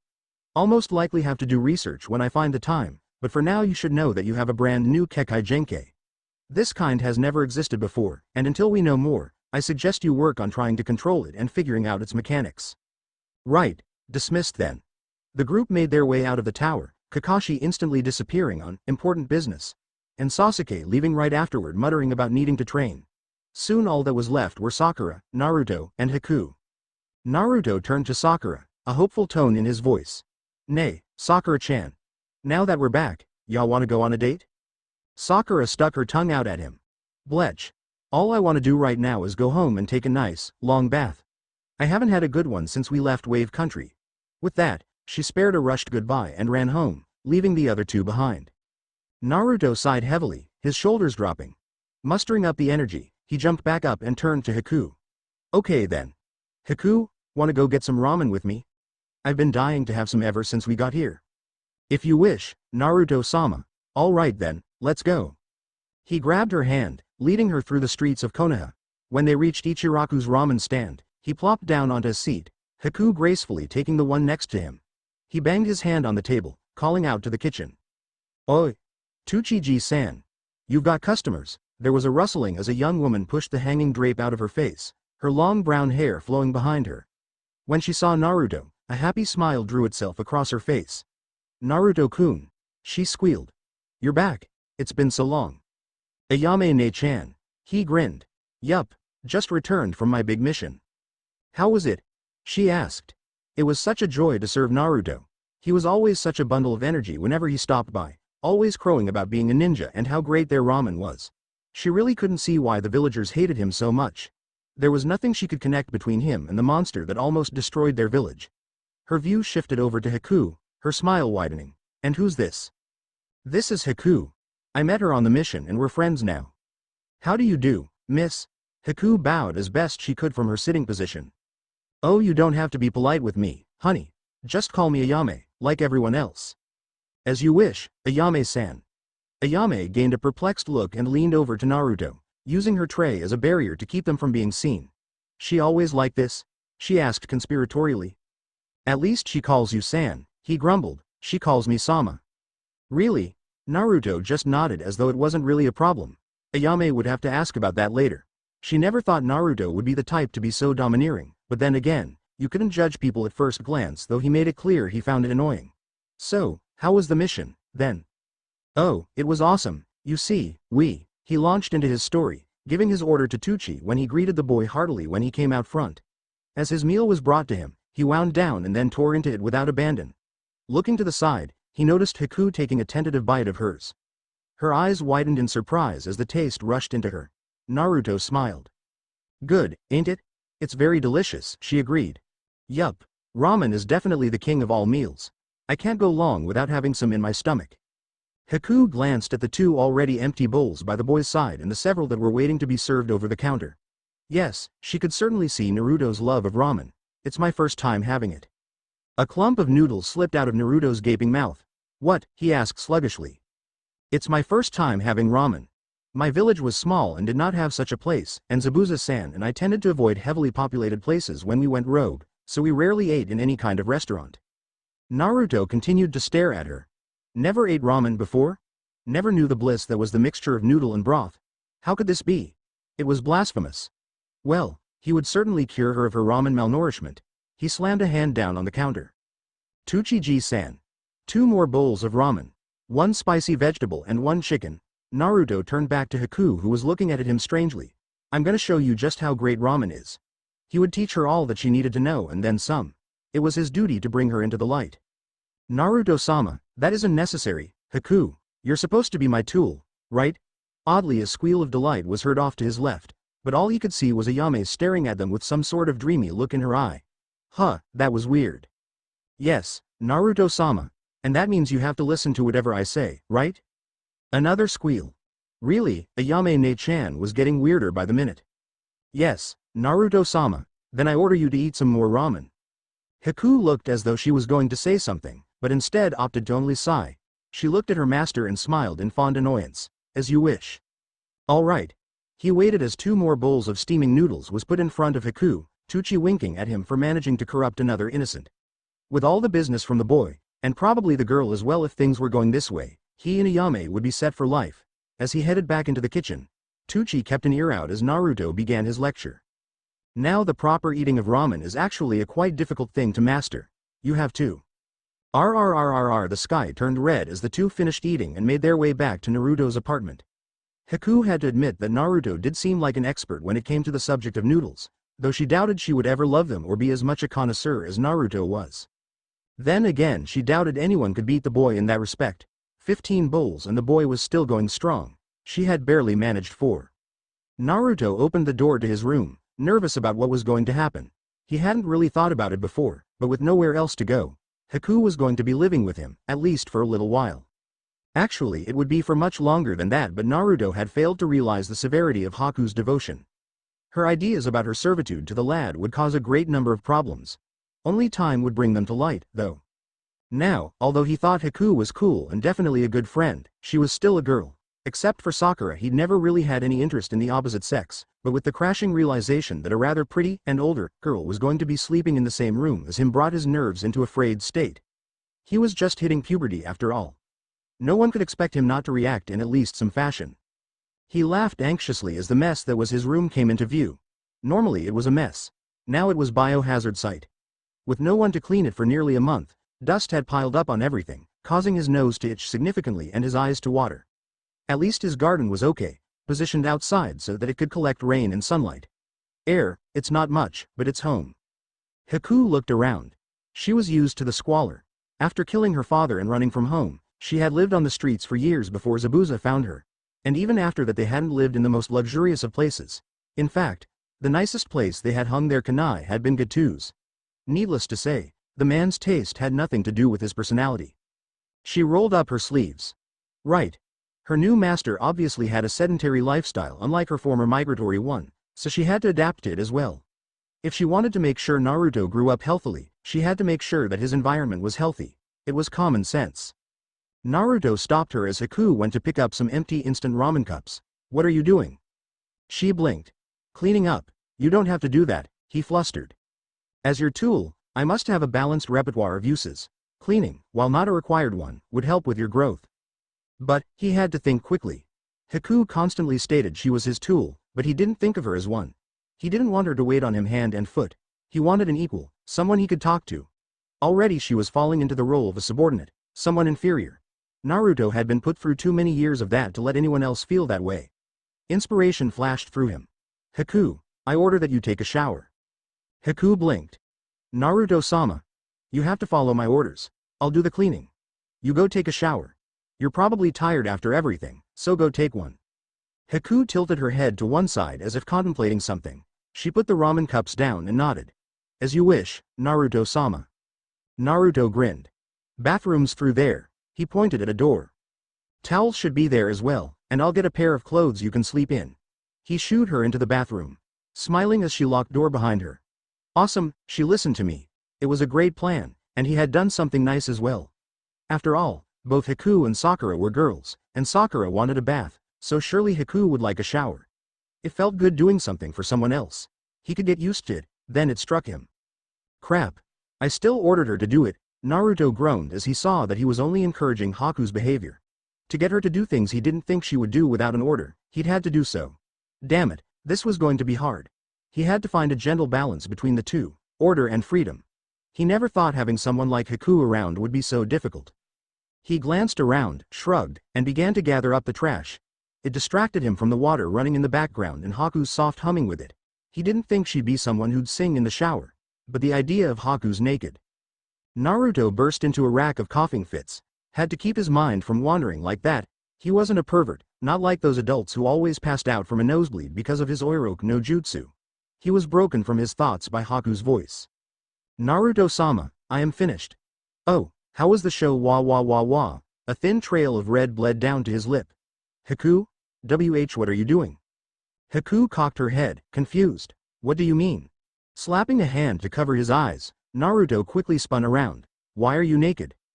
Haku looked down at herself. She was nude except for the towel she had flung across her shoulders. Water fell in tiny rivulets down her soft curves, glistening off her alabaster skin. A light blush on her cheeks was her only reaction. Is there something wrong? She didn't see what the problem was. Zabuza never seemed to care or even notice whenever she bathed or undressed. The man was more of a father figure than any sort of romantic partner. This was mostly due to the fact that the man had absolutely no sex drive from severe psychological scarring. Just put some clothes. Naruto wildly waved behind him, gesturing at the extra pair of pajamas he had put aside for her. Haku nodded and went over to wear them, inadvertently giving a luscious show of her pert backside, accented by her recently released raven hair. Naruto forced himself to think other thoughts as Haku continued her shameless acts. Being Hokage, ninjutsu, Sakura-chan. The image of the pink-haired genin popped into his mind. Then she started to flirtingly remove her top. Naruto immediately began to bang his head on the floor, a rather impressive action as his spine had to bend more than a normal person's could thanks to his sitting position. When he finally stopped, the image of a stripping Sakura had been erased from his mind, as well a good portion of his brain cells. Turning around, he saw that Haku was kneeling a few feet away from him. Luckily she was dressed this time. Her frame was a bit too big for his clothes, and so her stomach and the ends of her legs and arms were showing. Haku pulled down on the sleeves. She hadn't worn civilian nightwear for a long time, opting instead for her shinobi wear so she could ready to leave or react to danger at a moment's notice. Haku was a bit miffed at the way the shirt barely pushed against her chest. Due to years of malnutrition before Zabuza had rescued her and the harsh training after, her body had very little of the baby fat girls her age would normally have. Much of it was replaced by toned muscle, giving her body a very tight appearance. Mixed in with her loose clothing, it was one of the key factors for why she could disguise herself as a boy so easily. It had only been in the last year or so that her body had started to grow womanly charms, and that had been more or less slowed down by her training regimen and Spartan lifestyle. Even though she had relegated most of her time and effort to ninjutsu, she was still a girl at heart. Her small breast size was a constant reminder of her childlike body. One of the main aspects of a kunoichi was the ability to seduce enemies. Haku doubted anyone would succumb to her charms when her body looked like it had barely passed puberty. Initially, this wouldn't have been a problem since she always pretended to be a boy, but now. With Zabuza, it had been made clear that she'd never reveal her true gender. After all, being a female nuke nin was extremely dangerous given the wild and downright sadistic tendencies of many of Kirigakure's hunter nins. The warnings and tales Zabuza had told her made Haku shiver down to her very bone as she realized the all-too-scary truth of his words. But Naruto-sama obviously expected different of her. He expected her to act more like a normal girl than a tool. While Haku simply could not understand being anything other than a tool to be used, being more than a weapon would be easy enough. Obviously, being more like a normal girl meant having a more girlish appearance. She would have to strive to achieve that. Regardless of Haku's concerns, Naruto thought she was very cute. The girl's hair had again been pulled into a bun at the top of her head, covered by a white holder, a few strands falling down her face. There was a very innocent beauty to her. He neglected to think about the way she had almost killed him. Naruto gulped. This was a part he was dreading. The problem? Only one bed. Now even though he was sure most of the boys in his ninja class would have killed for a chance like this, Naruto wouldn't. He knew Haku. He liked Haku. She was his friend. And so he was going to do the smart thing. He wasn't going to let Naruto Jr. make the decision for him. Especially about someone who could easily remove Naruto Jr. from the equation completely. The bed's ready for Ya, Haku. She instantly saw the problem, but there is only one. Yeah, and you're the one who's gonna sleep there. But Naruto-sama, as your tool, No, you sleep there. He pointed at the bed with an impassioned finger. There was no way in hell he was gonna let her sleep on the floor when there was a way she didn't have to. Haku said nothing. She simply bowed respectfully and slipped into the bed. Good night, Naruto-sama. Night, Haku. Naruto bit his lip as he watched her close her eyes. Crap, I ordered her again. Yeah, this was going to be a problem. A few days passed and Haku became gradually accustomed to life in Konoha. She still followed Naruto wherever the boy went and lacked the appropriate modesty for a girl her age, but for the most part Naruto couldn't find anything wrong with the relationship he was in with the girl. She was his friend and kept him company, and after the isolation he had gone through for many years, it was exactly what he needed. The nights were terrible though. Haku had two problems. 1. She was grabby when she slept. So many times Naruto had woken up in the middle of the night to find himself engulfed by the girl. Which was surprising since Naruto made damn sure he slept on the other side of the room so he wouldn't be the one to accidentally attempt such. He had initially freaked out, but with repeated occurrences had become used to it and learned to escape. This led to the second problem. Probably due to running away from hunter nins for so long, Haku instinctively threw senbons at any noise that was made around her. Naruto had almost been, and sometimes was, turned into a target dummy for her. She never hit his vitals but damn those needles hurt. Other than that, everything was fine. However, the chaos that was slowly boiling from the nature of their bond would erupt sooner or later. And heaven have mercy on anyone who was caught in the result's proximity. When Naruto looked back on it all, he figured that it could have been a whole lot worse, and to be honest, the day's incidents were actually quite funny. The day had started a bit eventfully.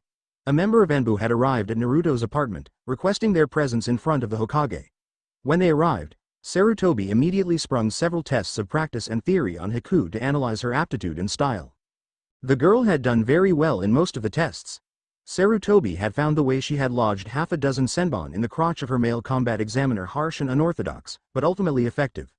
Haku scored perfectly on her anatomy scores as expected, and everyone was both quite pleased and a bit disturbed by her intimacy with the insides of the human body. And her Kekai Genkai was a treat to behold as the ninja created a miniature statue of the Hokage out of ice. In the end, she was bestowed the rank of Special Junin and delegated 2 jobs, bodyguard to Naruto, which Haku had planned on doing anyway, and a relief medic nin for the hospital. Sarutobi had handed off a couple of basic medical jutsu scrolls to the girl, saying that their use would be twofold. He didn't have to explain further. On Naruto's new Kekai Genkai, he didn't have anything new to say. It was still too early to determine exactly what the Dujutsu's power were, and required a few more days of research before he could. Naruto had let him off the hook with that, being surprisingly patient. Sarutobi had given Haku a slight advance on her salary, so Naruto decided to get some new equipment and supplies for Haku. Seeing as the girl only owned a few pair of clothing and had been increasingly leeching off his, Naruto thought that it would be good for her to get some new clothes. It would be a pleasant outing, and Haku could further integrate herself into Konoha's society as a normal person instead of a runaway shinobi. It was supposed to be nice, it was supposed to be fun. It wasn't supposed to end up creating an urban legend. Never underestimate the cunningness and tenacity of a devoted girl. The two had made their way to one of the many clothing stores in Konoha, one that specialized in ninja outfits and the like. With a ring from the door chime, the two entered. The saleswoman smiled as she saw a young woman wearing rather tomboyish clothes enter the shop. Then her smile decidedly lost its warmth and plummeted into a cold snarl. The demon was with her. Naruto forced a calm expression on his face as he made his way to the counter. He already recognized the warning signs of a biased villager and could immediately envision the verbal abuse the lady would heap on him. But he had to keep a steady hand and not retaliate in any way. He wasn't dealing with just himself now, he had to think of Haku as well. If it weren't for this train of thought he probably would have just turned around and left at first glance. However, things were bound to go downhill anyway. Before he could say anything, The woman interrupted with a biting put-down. "We don't serve your kind here." Naruto pushed down the image of him trashing the damn place and plastered a fake smile on his face. "We'd like to buy some clothes, please." The polite tone made him want to puke. "Didn't you hear me? I won't serve you, but I'm not the one who needs clothes. It's her." He gestured at Haku, who watching the interaction with a subtle purse to her lips. The saleswoman looked Haku over with a critical eye. "And is she acquainted with you?" Sort of. Then I won't sell to her." "Why?" She let out a nasty smirk, glad to see that she was creating some sort of turmoil in the Jinchuriki. He deserved whatever abuse anyone could and should deal out. "Because I don't want people to think I peddle my wares to ones who deal with demons." Naruto bit back his scathing reply. "No, keep it down. Keep it together." He ground his teeth together, his eyes narrowing. "What do I have to do so that you'll sell her what she needs?" "Leave my store." "Just you." Fine, if that was all she wanted, then he would gladly do it. He was sure Haku could peruse the store and find what she needed all by herself. At least he wouldn't have to deal with that ignorant bitch anymore. He turned around to go but was called back by the woman. What it is?" Naruto growled. His quick temper was already cracking through his self-imposed calmness. If he didn't keep a stern hold on it, he would go ahead and trash the place and damn the consequences. "Say, I'm a demon." Naruto's blood went from boiling hot to freezing cold. "What?" he asked in a small, quiet voice. The woman let out a cruel smile, accentuated by her cutting tone. "Before you leave, I want you to tell me you're a demon. It's part of the deal. Take it or leave it." "That's it, come on, we're going to another store, Haku." Naruto grabbed the girl by the hand and attempted to pull her out of the store. "It's just going to be the same everywhere else you go," the woman crooned. Oh, she was so enjoying this. Naruto and Haku turned around. She continued to smirk. "You know it's the truth. And you know I'm the one with the best offer. Oh, and it won't matter if your little friend comes by herself next time. By this time tomorrow, the whole district should know all about her."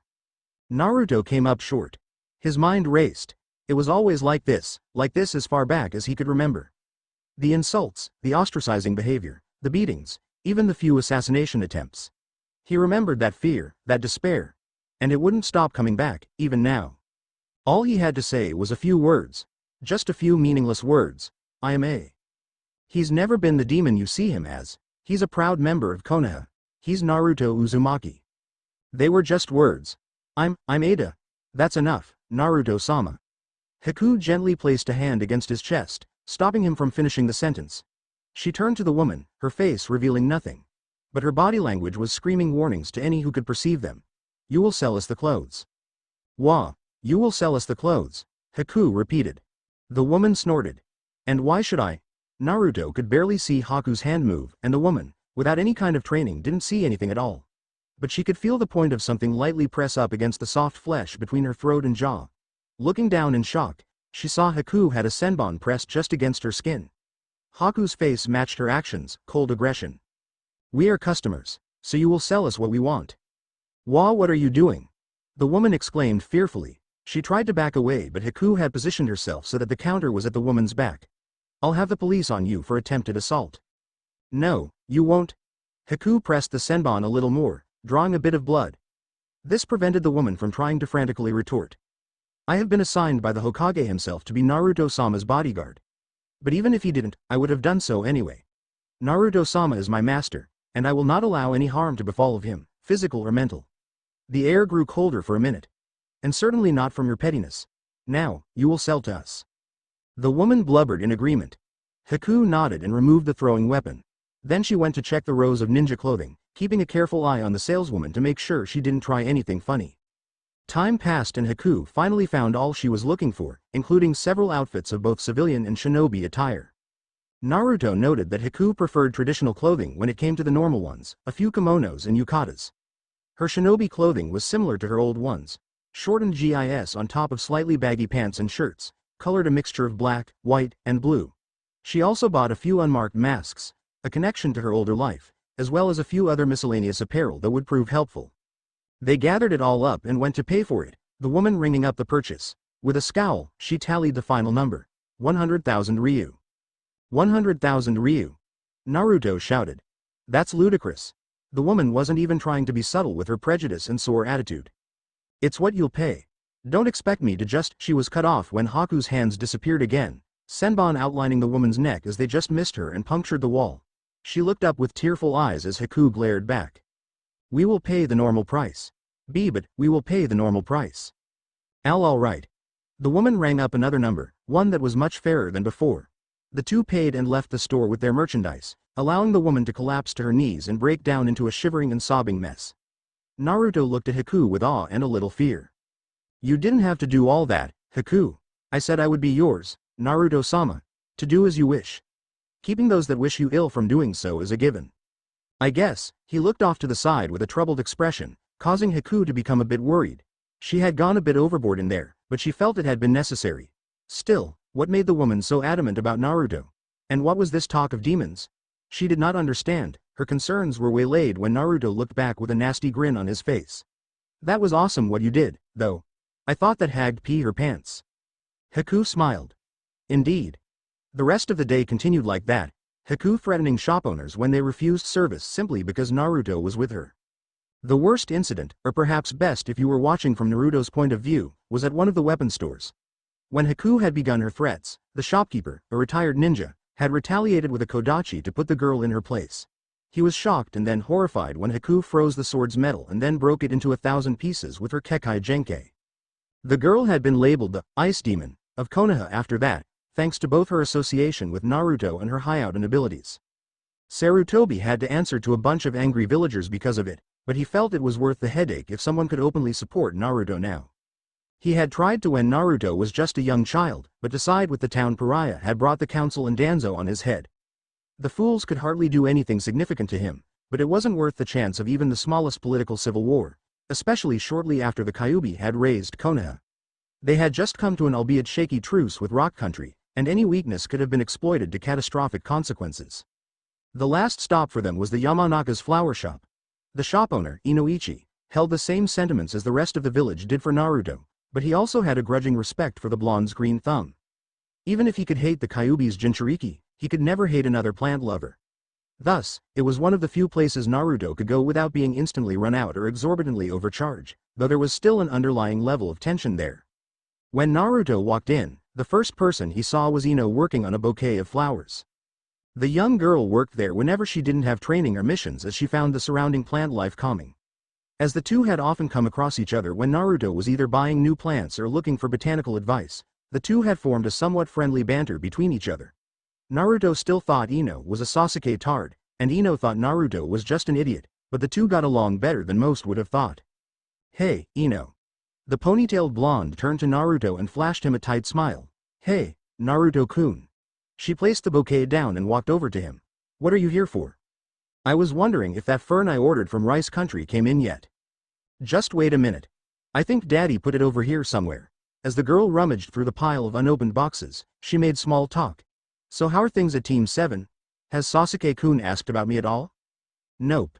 His frank answer pissed her off a bit. He could have at least mentioned something about Sasuke. She decided to have some revenge. You should probably give up on Sakura, ya know. Even Forehead isn't desperate enough to go out with the likes of you when such specimens of male perfection like Sasuke-kun are around. Ino placed a finger to her mouth. Though, if you two got together she'd stop bothering my Sasuke-kun. She'd never admit, but Ino missed her friendship with the Rosette. Naruto scowled. I'll turn Sakura-chan over to me. Just you wait and see. He smirked and waved his hand flippantly. Besides, you have just about as much chance as getting Sasuke-teme. He ignores so many of the girls, probably gay. Don't say bad things about Sasuke-kun. Ino shrieked, bashing Naruto over the head with the box she had in her hands. Haku flinched, and Naruto had to stop her from retaliating. Ino noticed the looks traveling between the two and realized she had never seen the girl before. Who's this? This is Haku, he responded. She met our team in Wave Country and wanted to come with us, so she lives here now. Ino noticed how close the two were standing together and how Haku was watching almost protectively over the boy. Add to that the fact that she seemed older and, Ino looked suspiciously at Naruto. I thought you said you were still chasing Sakura. What are you and her? Huh? Naruto looked between the two. He laughed. It's not like that, Haku is my tool. Ino blanched. What was that? I am Naruto-sama's tool. Ino glared at Naruto. What the hell kinda kinky stuff have you been doing? No, it's not like that. Then what is it? It's arg. Naruto pulled at his hair. Why did things always have to turn out like this? It was just as bad at not having enough attention paid to him. Hell, it was even worse. He couldn't just run away from this situation. It's not like that, okay? It's complicated. Ino pouted. She couldn't just let him off the hook so easily and without a fight, but today was the day she was supposed to check on the special ninja plants her father had been experimenting with. She couldn't waste time. Though the point of creating plants that could do the stuff he described didn't particularly make a lot of sense or seem practical. Petals that could henge into differently colored petals. What use could that possibly have? She glanced a quick casing of Haku. The girl was beautiful in an unearthly way. Definitely something that would attract Sasuke's own beauty. But still, Ino cheered silently at the comparison between their chests. Yup, she was still Konoha's self-proclaimed sexiest kunoichi. Fine, she muttered. I'll let you go for now, but I want full details when you come again. I don't have a choice in the matter, do I? Naruto had learned from an early age not to argue with Ino. She would bitch and cry and complain until your ears bled. It was only after the first dozen times, and he only lasted that long because of his own ungodly stubbornness, that he just resigned to his fate and followed her demands. Ino smiled brilliantly. Here's your order. She slid the box she had just smacked Naruto with across the counter. Naruto frowned. You're kidding, right? I'm sorry, what? He sighed. Thank you very much. Very good, she cooed mockingly. See ya, Naruto. Goodbye, Haku-san. I'll tell Choji and Shikamaru that you said hi. The two gave their partings and left, heading back to Naruto's apartment. Several more days passed, and the two became more used to each other's company. Haku had been forced by Naruto to be more careful and reserved when it came to her body. The boy could hardly take it at times when the girl walked around his apartment with barely a stitch of clothing, or when she asked him if he preferred bigger breasts and a shapelier figure in a completely clinical tone. How the hell was he supposed to answer that? Besides that, things had fallen into a lull. Until Naruto was summoned by the Hokage. Naruto was busy watering his plants as Haku pored over the medical jutsus she had been given. Until she could efficiently perform at least half of them, Sarutobi wouldn't let her begin her work at the hospital. No work meant no money, and no money meant it was harder for Naruto-sama. The solution was simple. The doorbell rang, and Haku answered it, allowing Naruto to continue tending to his garden. The person on the other side of the door was another Anbu member, this one with a cat mask. Haku greeted him politely. How do you do, Anbu-san? What can I do for you? Is Naruto Uzumaki here? Who is it, Haku? Naruto looked around the corner, his eyes widening. Huh, Anbu. What do you want?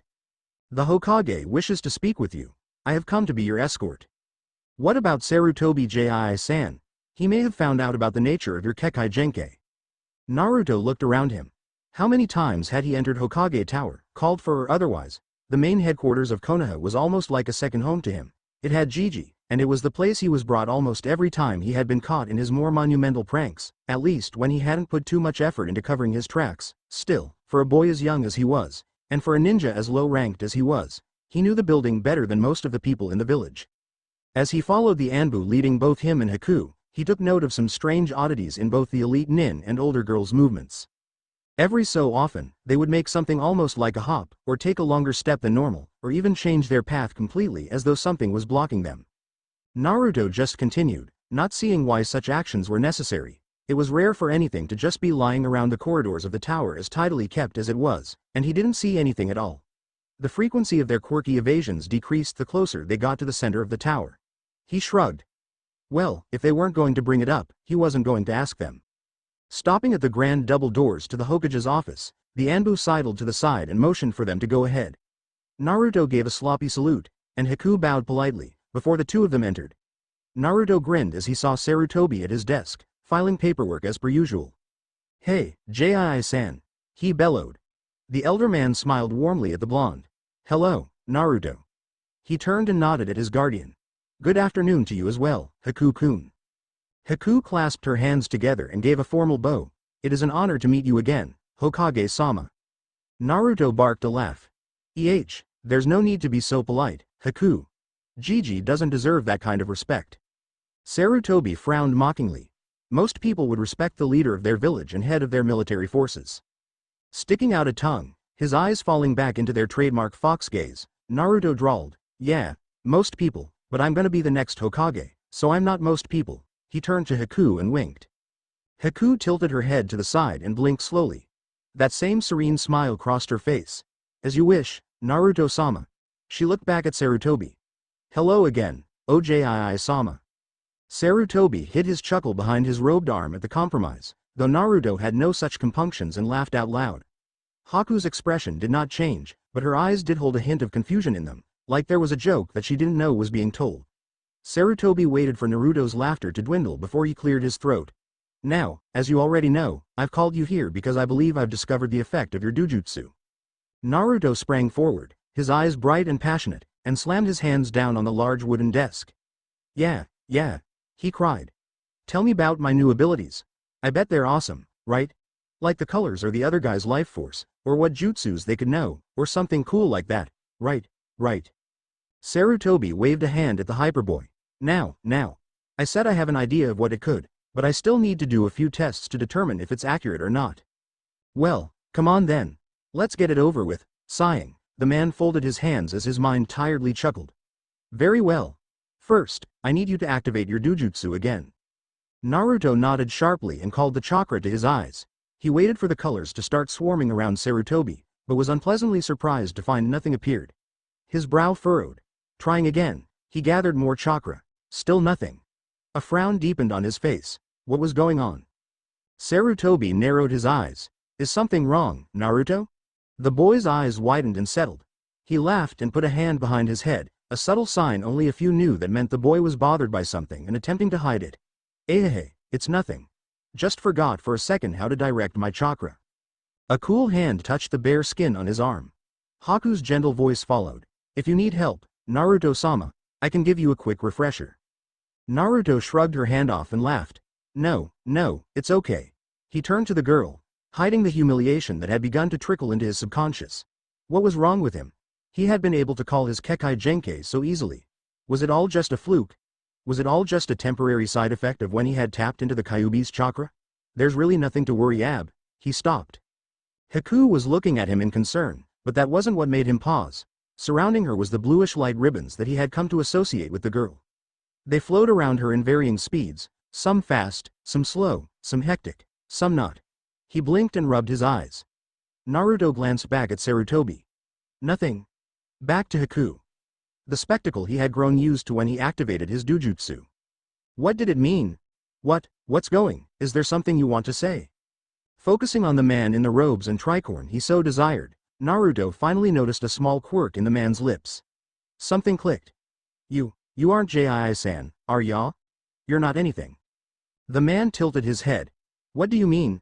Naruto swallowed as his mind began to piece parts of the puzzle together. My eyes can only see those colors on people, not animals or plants or anything. You're not either, so that can only mean, he spun around, his eyes searching. The scene awaiting him smacked him in the face like a sledgehammer. A plethora of hues assaulted his vision when he looked back at the entrance to the office, swimming in a stationary position right next to the doors in a cozy armchair with no body to wear them. He whipped out a hand triumphantly. That was only a genjutsu, and the real you is there. The air shimmered fluidly before dissolving into Sarutobi. He smiled appraising Ly and clapped his hands. Very good, Naruto. I'm happy to see you figured it out. Haku blinked carefully before raising her voice. So, you mean to say, we've been caught in a genjutsu ever since we entered the room? She couldn't believe, she had no inkling that she was being deceived. There was no resonant hum of chakra in the air to signal the use of a jutsu, and she could not feel a disturbance to show someone was hiding. And yet Sarutobi had made it seem like the task was nothing. Haku began to fully understand why the wizened man was known as the god of shinobi throughout all the elemental countries. Not since you just entered the room, since you entered the building. Naruto frowned petulantly and huffed. What are ya talking about, Jisan? There weren't any genjutsu when we came inside. Sarutobi quirked an eyebrow and smiled capriciously. Oh really? Are you sure there wasn't anything strange that happened when you were walking to my office? How he enjoyed being the one to pull a joke on the boy for once instead of the other way around. It was for educational purposes, sure, but the feeling of satisfaction he got from Naruto's confusion came all the same. None I can really think of. I mean, Haku and that Anbu guy were acting weird, but his face fell and his eyes changed. He faced Haku. Why were you acting that way, Haku? You were so jittery, moving like Yahand ants in your pants or something. I was simply avoiding the people in the hall and sidestepping some random debris on the floor, Naruto-sama. What are you talking about? There weren't that many people on the way here, and I didn't see any trash or nothing. There were only a few pieces, Naruto-sama. But I did find it odd you did not even bother to step over them and... She trailed off. The two looked at each other as something passed between them. They both turned back to a softly chuckling Sarutobi, his eyes twinkling with mirth. He leaned forward, clasping his hands together and leaning his chin on them. Did you think of something? Naruto's mouth opened to say something and then closed. He shook his head. You mean, it was all fake? He nodded. Yes. Standing up from the chair, he walked back over to his desk. It would seem that even when not activated, your new Kekkei Genkai has given you a slight resistance to genjutsu. There was not anything or anyone in the path to my office, simply one illusion after another, each more powerful than the last. After a while, even you were affected by them. It looks like most low-level and a few mid-level genjutsu are more or less useless against you. But what really amazes me is how your dujutsu works when actually activated. He sat down, pulling out his pipe and crushing some tobacco into it. Sarutobi ignited it and inhaled a small amount before puffing out a few smoke rings. Feeling more relaxed, he continued. Even if the genjutsu has infected your chakra system, forcing you to sense what it wants you to, your eyes can still somewhat see the truth of the matter. He nodded and clamped the pipe between his teeth. My double didn't have a flow, as you put it, of its own, correct? Naruto grimaced. Yeah, I thought that was really weird when I couldn't see anything. I mean, Haku had one and everything, right? So how come you didn't? But, when I looked at where you really were, there was one there even though I didn't actually see ya. Indeed, it appears as though your bloodline reacts to humans and only to humans, or at least something similar to them. My double, though it may have looked like me, wasn't actually me, so your eyes basically ignored it. But when they came upon me, though your brain didn't register my physical presence thanks to the genjutsu, your dujutsu still registered my actual existence. Huh? Naruto felt like he was about to go cross-eyed at Sarutobi's explanation. He was there but wasn't there. His presence couldn't be seen but his existence could. What was the old man babbling about? And why did he feel extremely ignorant right now? Sarutobi chuckled at the boy's bafflement. I'm afraid it is a bit complicated, but everything will begin to make more sense once I verify the second part of my hypothesis. To put it simply, you will always see a person, regardless if they cast an illusion to hide themselves, but you can still be affected by their genjutsu. This ability will certainly come in handy if you go against someone who primarily uses genjutsu. Naruto pursed his lips. So that means I can destroy people even if they use genjutsu on me? That would be great. Iruka had said genjutsu was Naruto's weakness thanks to his horrific chakra control, so every bit that helped would only make him greater. In a way, but, yeah, Naruto jumped and pumped a fist up. It's not that simple, Naruto. Genjutsu is still dangerous even if you can partially see through it. The boy stopped midway in his premature celebration. Huh? Sarutobi sighed. Never mind. You'll come to understand when you gain more knowledge about the nature of your dujutsu, as well as through training. In any case, come here. I have to perform one more experiment on you to make sure my guess is right. Naruto complied and sat in the chair facing the desk, Haku silently filling in the one next to him. Sarutobi cleared his throat. Now Naruto, I want you to look at my flow carefully. Whenever I ask you, I want you to tell me what the dominant color or colors in it are. Domina wa. He means what color there is most of, Naruto-sama. Naruto grinned and perked up. Ah, right, I knew that. Sarutobi prevented himself from rolling his eyes. Honestly, this boy, no, forget that. He cleared his mind and continued. All right, let's begin.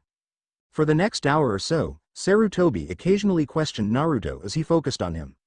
Each time the boy came up with something different, somewhat yellow mixed with orange and pink, mostly red, a deep indigo, and so on and so forth. When they finally finished, Sarutobi leaned back in his chair and stroked his chin. It had taken him 2 weeks of intensive research to make an educated guess, but from the data he just gathered, he was sure one of his initial theories was right. How ironic, though, for such a subtle dujutsu to fall into the lap of such a rambunctious lad. Well, Naruto quipped excitedly. Did you figure it out? Do y'all know what my bloodline does? Now, calm down. Sarutobi gestured at the blonde. Really now, yes, I believe I'm certain of what your Kekkei Genkai does. But before I tell you, I want to ask you something. Do you know what I was thinking of when I asked you what my flow's color was? Naruto puffed out his cheeks and sank back into his chair. How could I know that? He asked impatiently. I can't tell what you're thinking. I'm not a mind reader. No, perhaps not like the Yamanaka, but maybe you're something even greater than that. Sarutobi took a deep breath. Naruto, each time I was recalling a memory that was very dear or very important to me. Something that made me happy. The birth of his first child, something that made me angry. Orochimaru's betrayal, something that made me sad. Minato's sacrifice and Naruto's unfair sentence. Each one left a deep mark on my heart, and each one made me feel something very strong. Do you know what that means? Naruto turned in on himself in thought. What the heck was that supposed to mean? Sarutobi's memories. Did that mean he could read a person's memories? No, that couldn't be right. He just saw colors, not someone's inner thoughts. He sighed and shook his head in defeat, his shoulders sagging. Haku looked between Naruto and Sarutobi. She understood what it meant, but did she have the right to? She saw Sarutobi make an imperceptible nod at her. She smiled. Turning to her master, she said, Naruto-sama, Oji-sama means you can read a person's emotions, that you can see what they're feeling. Naruto raised his head. I can do what? He could see what someone was feeling. He knew what they were thinking. He could sense if they were happy or sad or mad. What? What the hell's the point of that? He burst out. How's that gonna help me be the greatest ninja ever? Am I gonna beat someone by knowing that they're embarrassed or in love or something? It's totally useless. How was he supposed to beat Sasuke's now? The Teme had that awesome Sharingan. He could copy any jutsu and use it as his own. All Naruto had was the ability to see if someone was having a good day or not. There was no way Sakura was going to like him with such a wimpy skill. Sarutobi sighed. He was afraid Naruto would react this way. The boy was too hung up on cool techniques, or flashy spells, just like all of the younger generations. Complicated, strong moves were becoming more important and sought after than weak, more useful ones. Perhaps peace did have a somewhat negative effect on children. It weakened their appreciation of the simpler things. Well, he couldn't just let the boy go on and on like a spoiled child. Naruto had a great gift, and only by learning about and cultivating it could he bring out its full potential. Naruto, as a ninja, being able to see a person's emotions is a wonderful skill. For interrogation and diplomacy, it's invaluable for trying to corner the person. With enough experience, you can tell when someone is lying, or if they are more eager for something than they outwardly show. To be able to read a person is absolutely needed in the realms of subterfuge and sabotage. People hide their emotions all the time, but to truly suppress them is all but impossible. It is true, Naruto-sama, Haku said, placing her hand on Naruto's shoulder. A shinobi is known for killing their emotions, but very few are able to completely do so. Remember what I said about sealing my heart to fulfill Zabuza-san's wishes? Naruto winced when he looked into her eyes. They absolutely ached, and her flow was spiraling down into darker colors. Though my face may have looked like ice, my heart was anything but. Naruto looked down, ashamed at his actions. He didn't know why, but guilt was welling up in him. No, he knew quite well why. Indirectly, he was still the cause of Zabuza's death, and though Haku may have forgiven him, he knew that she would never forget that fact, and neither would he. He rose up to speak. Haku, Sarutobi interrupted him. He realized this was a poignant moment, but he needed to tell Naruto about his new skill. An untamed Kekkei Genkai was one of the most dangerous abilities around, even if it seemed, at the moment, like a domesticated house cat next to the wild tiger of the Sharingan and Byakugan. Emotions play an important role on the battlefield as well, Naruto, though it may not be as obvious as a fireball or lightning bolt. Emotions change wildly in combat, and someone who is able to read and predict how someone acts has a better chance of coming out the victor. The Sharingan may predict what a person will do, but your Dujutsu has the possibility of showing how and why. Absently, Naruto's mind wandered back to the bridge. He remembered the wave of red, crashing down on him and his team moments before the mercenary had attempted a charge. Is that what Sarutobi meant? He looked at the older man. I guess I was acting pretty stupid there, huh, Jii-san? He chuckled softly. Everyone has their moments. You just have them more often than most. The blonde squawked in indignation, but Sarutobi continued unheeded. In any case, now that I'm sure of what your Dujutsu does, I can call upon the correct person to help you learn how to use it. Tomorrow, I'll find a teacher for you. Standing up, he moved around the table and fondly ruffled Naruto's wild mane of hair. Do try not to be too much of a holy terror, alright? Naruto pouted under the man's ministrations. Alright, Gigi. He stood up. Come on, Haku. Let's go get some ramen. I gotta go tell someone about this, and Ayame Nichan is always a good ear for me. He stopped. Maybe I can bum some ramen off Iruka-sensei, too. She followed suit. As you wish, Naruto-sama. She made a short bow to Sarutobi. Goodbye, Oji-sama. He smiled. Goodbye, Haku-kun. Before the two teens left, he called out, Oh, Naruto. Naruto looked over his shoulder. Yeah? Every Kekkei Genkai deserves to have a name, right? He nodded slowly. Uh-huh. I thought of a name you might like. Your eyes can see into the souls of people and discover exactly what they're thinking and feeling on the inside. He chuckled at the edgy look on the child's face. It's a name that seems simple at first, but can mean so much more, the Nitekagen. Naruto looked at Sarutobi idly. The inner eye, huh? He sighed dramatically. It's pretty lame, but I guess I'll take it. After all, a lame ability deserves a lame name. He turned around nonchalantly, but the corner of his lips was turned up ever so slightly. See ya later, Gigi. He left the room, Haku following swiftly after him. As the door clicked shut, Sarutobi sat back down and gave a sigh of relief. Honestly, that boy, he picked up a sheet of paperwork, a mission report of sorts, and tossed it carelessly back on the desk. He took another puff from his pipe. Things were going to get very interesting very soon. RRRRR Training Ground 20 was a rather plain-looking practice area compared to the other ones. It was mostly open space with a few trees and boulders sparingly scattered about to act as makeshift cover against attack. The crunching of gravel underneath soled feet announced the approach of people. Looking at the piece of paper in his hand, Naruto scratched at the back of his head. Huh, so weird to have a teachers like this. He knew the older one would definitely be of help considering his Dujutsu's capabilities in Genjutsu, but the other one was only his age. Regardless, if Sarutobi said that they could help him, he would take it. He was hardly surprised at his team's reaction to him gaining another teacher. Kakashi seemed a bit miffed at first, but relented when he came to the realization that Naruto wouldn't badger him as much thanks to his supposed teaching status. Sakura just said good luck and chased after Sasuke, no doubt thinking it would be easier now that Naruto wouldn't bother her. And Sasuke? Well, he just made his customary HNN and ignored him. He glanced to his side, where Haku was quietly walking. He grinned lopsidedly. Ya sure you want to join me, Haku? You don't have ta if you don't want to. I'm sure it'll be boring for ya since you'll sit around. She merely smiled congenially. As I have said many times before, Naruto-sama, I shall always be by your side. Besides, watching other ninjas in their training will only help me to become better, and I might pick up some tips on how to assist you. Well, what about your job at the hospital? I am not scheduled for my first shift for another week yet. Until then, I am free to help you and do whatever you need. Well, if you're really sure, at another smile, he hung his head in resignation. Whatever, looking back up at the sound of fighting, he was pleased to see the ninjas he would join were in the middle of a spar. He raised a hand in greeting. Yo. The two genin separated from each other at his call, looking at the blonde in annoyance and stoic indifference respectively. A wild-looking boy with a puppy at his side sneered as the blonde boy and black-haired girl approached. What the hell are you doing here, idiot? Naruto flipped Kiba the bird. Oh, shut her yap, Yamut. I'm not here to kick your ass today. Before the Inuzuka could angrily retort, Naruto waved cheerfully at the other silent genin. Yo, Shino. How you doing? The boy pushed up his glasses, a slight buzzing echoing from inside his high-collared jacket. I am agreeable right now. May I inquire as to why you're here, Naruto-san?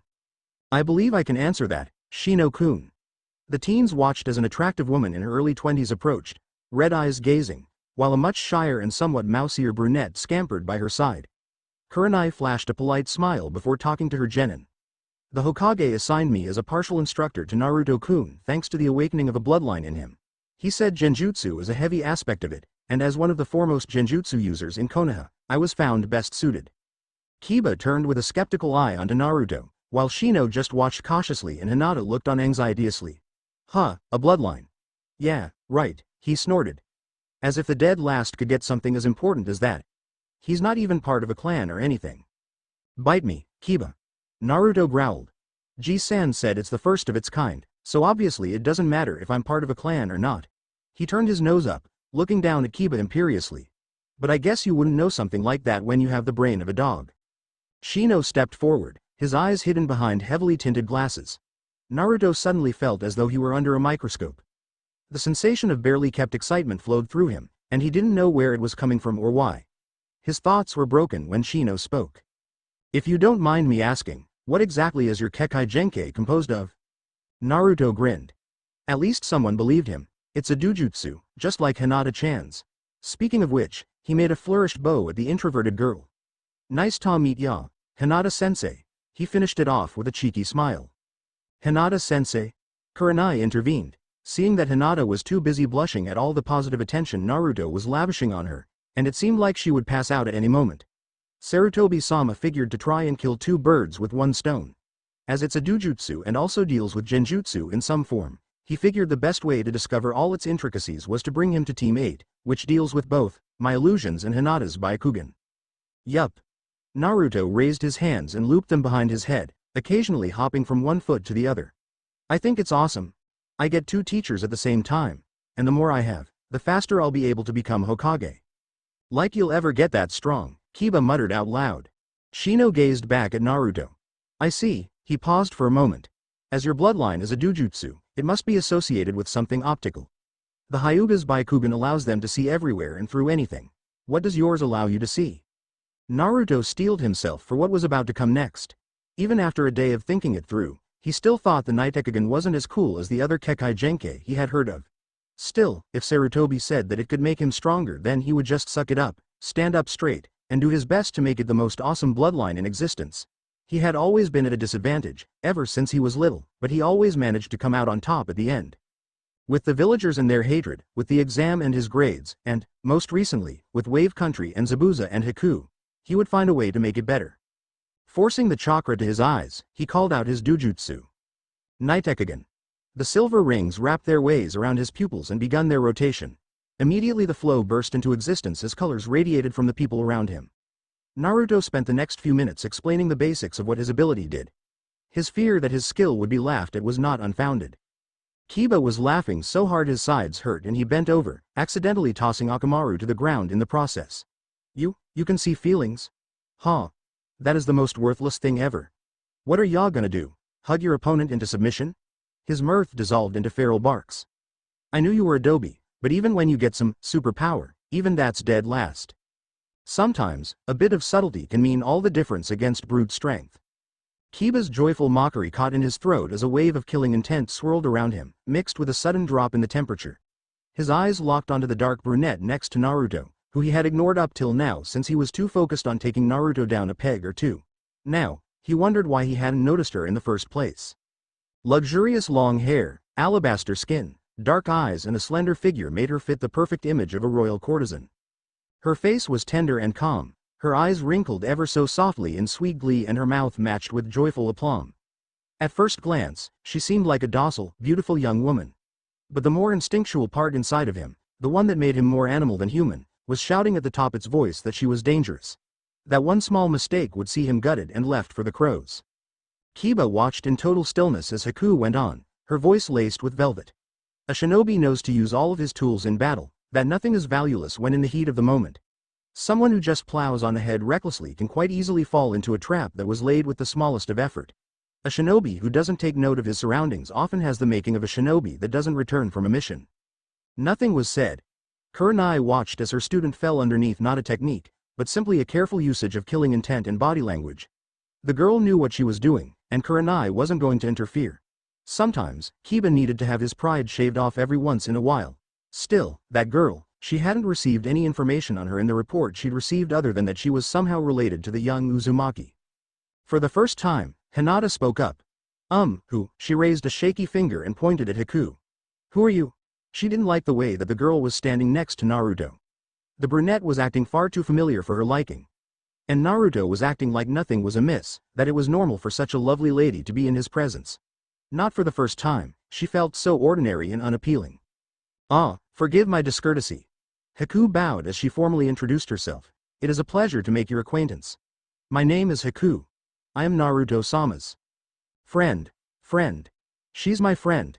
Naruto slapped a hand over Haku's mouth, silencing her from saying any more, and tittered nervously.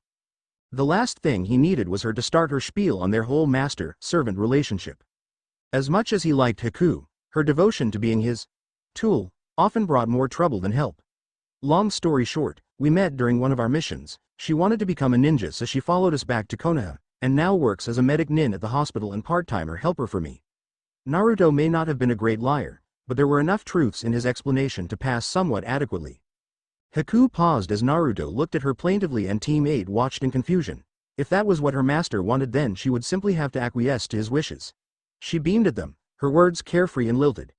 Yes, I work as a part-timer helper for Naruto-sama, dealing with various jobs like cleaning and cooking, as thanks for him vouching to the Hokage for me. Unlike Naruto, she had no trouble lying to meet her needs. Kurenai only gave it a brief thought, It wasn't her place to try and dig into others' personal lives. That was the pastime of other purple-headed snake fetishists. Very well, she said. As long as you don't interfere, I don't see any reason why you can't stay. Thank you very much for the consideration. Well, at least she was polite without being too extreme. Being in a team where each student had severe emotional demeanors made Kurenai worry sometime. She shook off that thought. I'm afraid that all I can give you are refreshers on the details of genjutsu right now, Naruto-kun. My team hasn't reached the more advanced lessons yet, and it wouldn't feel right to give special attention to someone who isn't even my student. When it comes time for them, you're free to join in as well. Thanks, Kurenai-sensei. He had no problem with that. It was actually refreshing to be part of a squad where the Junin didn't give preferential treatment. He had enough of that back on his own team with Sasuke and his blasted Uchiha status. Kurenai smiled at the boy's enthusiasm. Well, since the others were in the middle of their spars, we'll discuss genjutsu until they finish. She gestured at the genin, who took the order to continue what they were doing before Naruto arrived. Soon, the grunts and cries of battle filled the air. Kurenai took Naruto aside and sat him down across from her. Now, what can you tell me about genjutsu? Naruto scrunched up his face. It's the art of making things seem like something else. She chuckled. Crude, but somewhat correct. Yes, genjutsu is the art of illusion, to cloud an enemy's senses and make them see and feel what you want them to. Do you know how that works? Naruto said nothing as a bewildered expression slapped itself onto his face. Kurenai frowned when he did not come forth with anything. Didn't your Junin-sensei tell you anything? Naruto scowled and crossed his arms in front of his chest, looking away. Kakashi-sensei doesn't really teach us much. He always shows up late, and when he is there, we just spend time on team tactics. Kurenai felt anger well up inside her at that comment. What the hell was that man thinking? She knew of his chronic laziness and perverseness, but why was he even a teacher if he couldn't teach his students anything? Well, she would just have to remedy that problem, one piece at a time. Putting on her brightest smile, she explained. Genjutsu works by taking one's chakra and infecting the target's chakra system with it.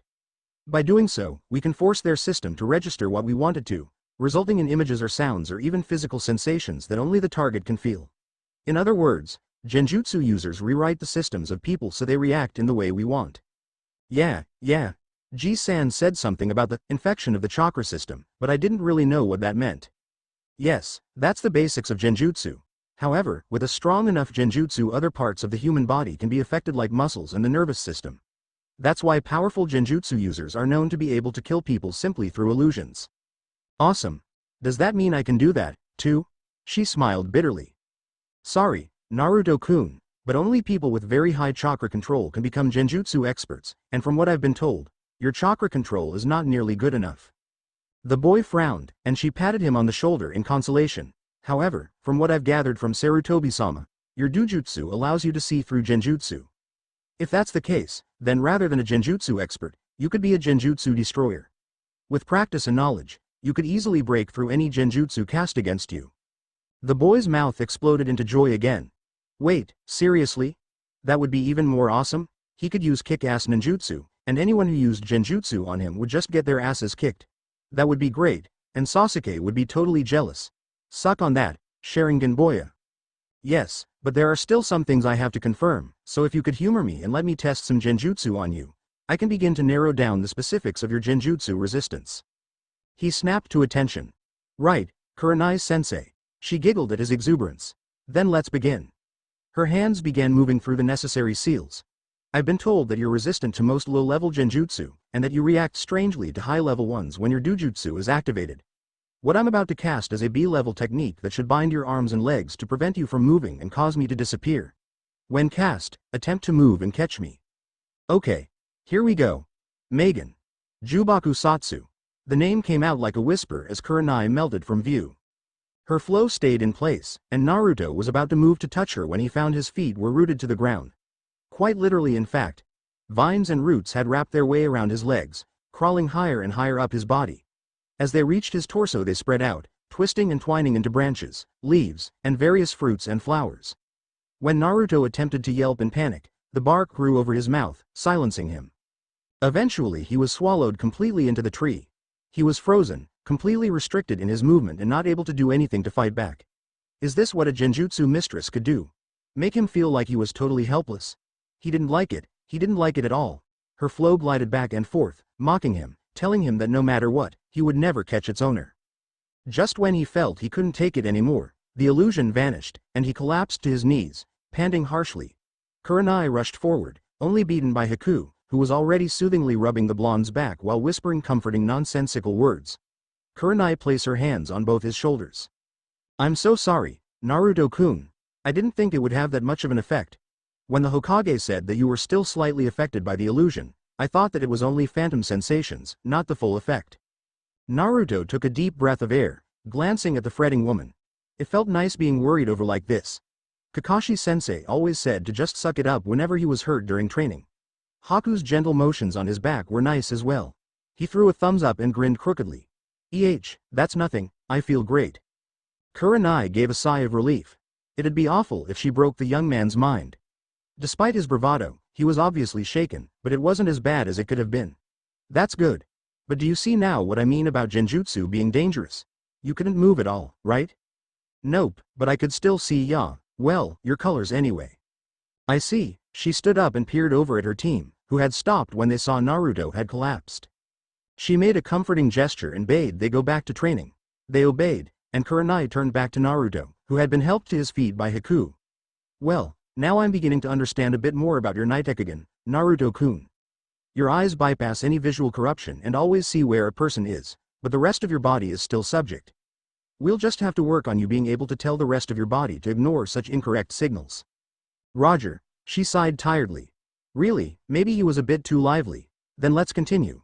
But let's go with some weaker techniques this time." Her hands began through another series.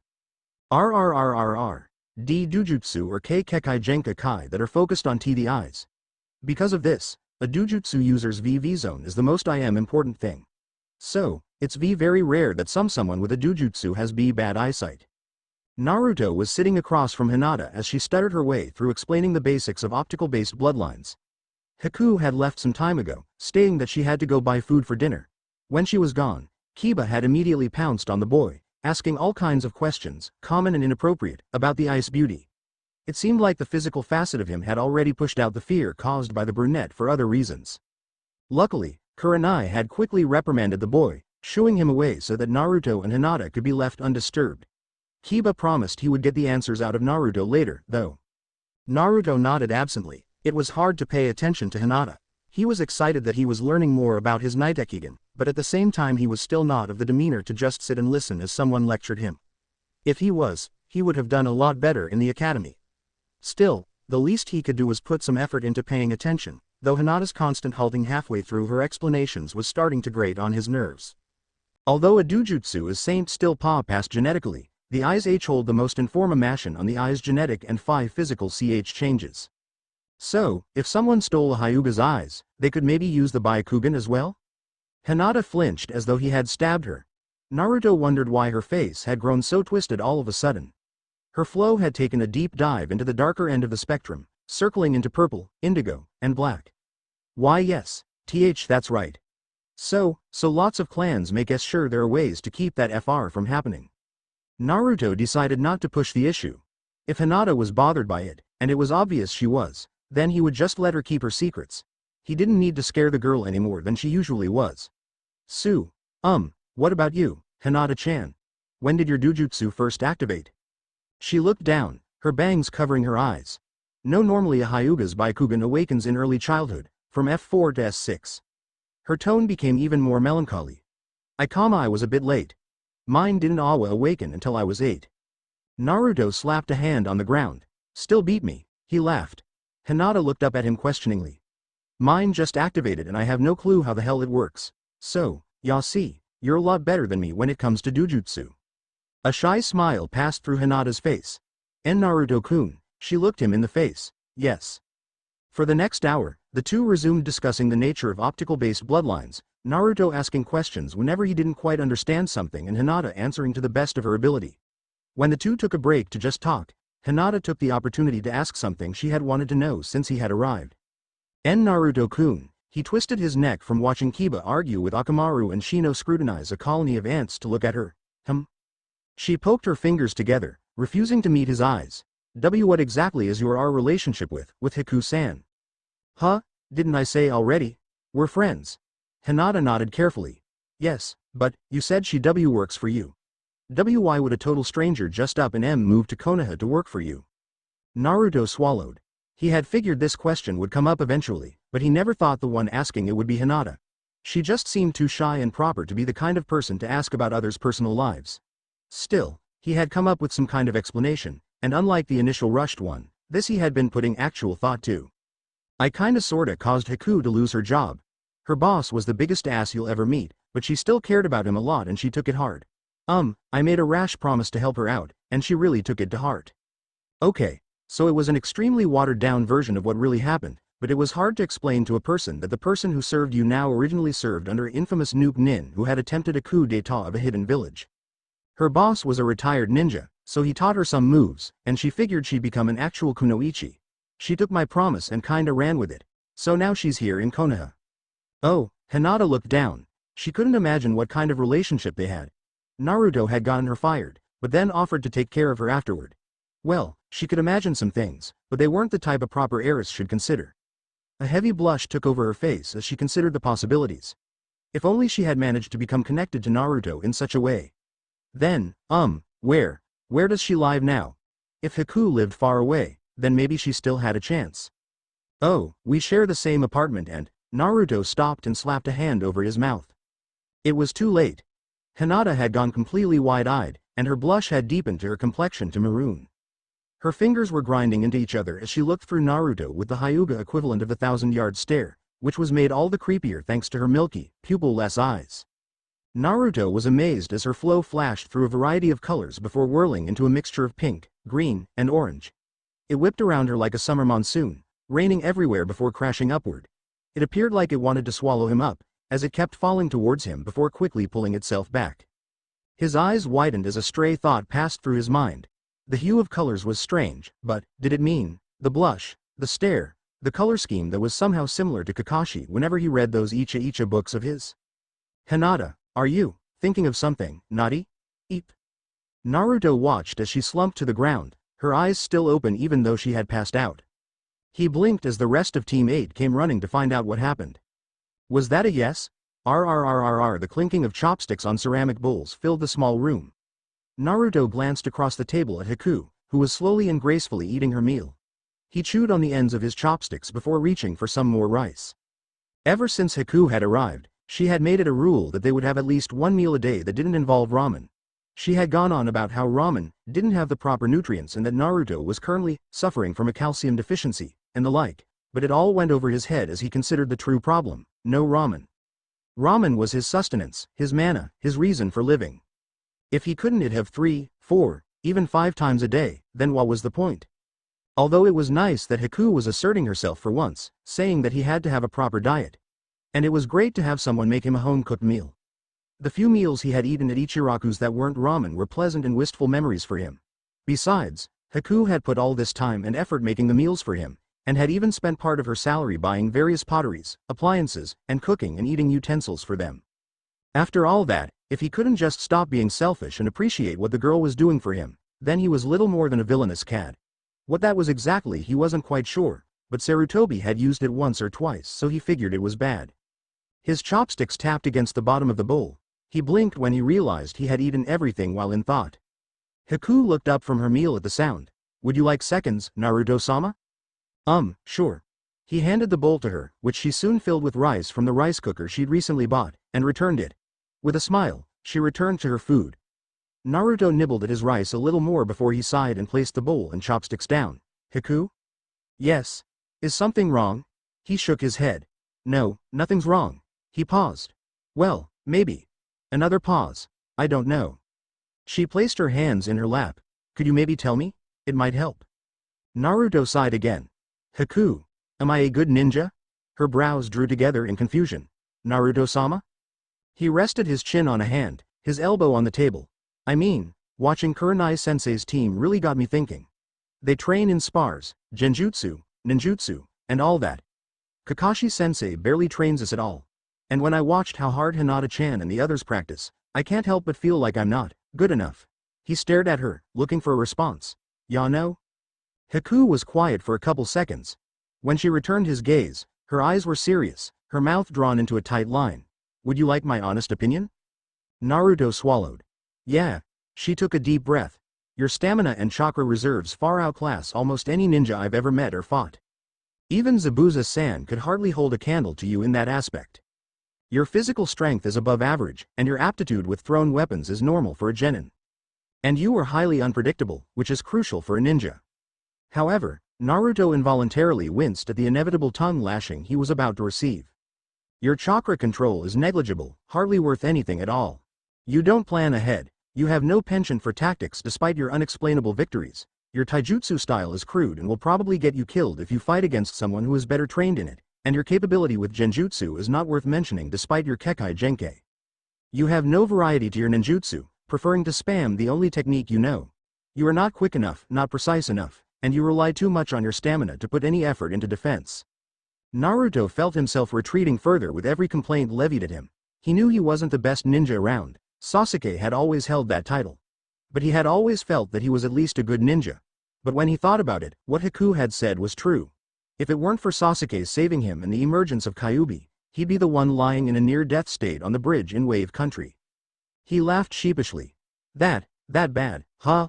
I am sorry, but that is my honest opinion of your abilities. He sighed. I was afraid of that. He looked up at Haku. She was looking at him sternly but tenderly at the same time. He knew that, despite her being his tool, she would always remain completely unbiased on the matter of his skill level. In fact, it would make her all the more serious in making him stronger. He mentally braced himself. Well, never let it be said that Naruto Uzumaki was a quitter or let life have the best of him. If he was weak, then he would just simply get stronger, yeah. He slammed his hand on the table, causing the bowls and plates to jump. Haku, would it be alright if you trained me? I want to become stronger, strong enough that I can always protect those close to me? She slipped back into her serene smile. If that is what you wish, Naruto-sama. Yeah, it is, and don't go easy on me, really put the screws to me. Very well. I will ensure that you will take your training seriously no matter how much pressure it may put on you. Yup. He grinned, certain that he could take whatever she would dish out at him. After all, how hard could it be? RRRRR, Naruto-sama, please wake up. Someone was shaking him. He waved a hand in defiance. Naruto-sama, it is time to begin training, please, wake up. He let out a groan. Just 5 more minutes. Very well. The shaking stopped. Naruto snorted and turned over, pulling the covers further over his head. He was rudely awakened when something cold and wet was dumped on his head. Sputtering unintelligibly, he sat up, wiping away the water that dripped down his face. What the? Looking through bleary eyes, he found Haku standing over him with an upturned bucket that still had droplets of water falling from the edges. Haku? She smiled brightly and placed the bucket on the floor. Good morning, Naruto-sama. It is time to begin your training for the day. Naruto groped around for his alarm clock through the twilight of dawn. What? He wiped his face with a hand. What time is it? 6 in the morning. 6? He squawked. Why the hell am I up so early? Team meetings don't even happen till 8, and Kakashi-sensei doesn't even show up for another couple hours after that. I first thought to wake you up at 5, but I decided I should wait until later, when you have become accustomed to the schedule. 5? No. Wait, still, 6? A ninja must always be prepared and use the most of his time for constructive purposes. Since you have team functions later this morning, and training with Kurenai-san and Hinata-kun in the afternoon, I felt that physical training would be best in the early morning. Naruto accepted the towel Haku offered him and started to dry himself off, but why not later tonight? That time has been reserved for studying psychology, as well as a few medical pointers. Naruto froze. Horror began to well up in the whole of his being as he heard the dreaded word. But what am I going to use that for? As your Nitekagen deals with the mental facets of the human body, the psychology will help you ascertain more on its uses and overall construction. As for the medicine, although you do not have the control needed for a medic nin, learning which herbs can be used for healing injuries or curing poison is always helpful, and knowing which parts of the body can be manipulated to disable your enemy is vital as well. Naruto watched with trepidation as Haku laid out breakfast and a change of clothes for him, humming a soft tune all the while. Haku always let him have ramen for breakfast. This was not ramen. She was also dressed up in her shinobi clothing, not her customary yukata. Haku was serious in how she was going to train him, and he was going to follow her lead like a good student.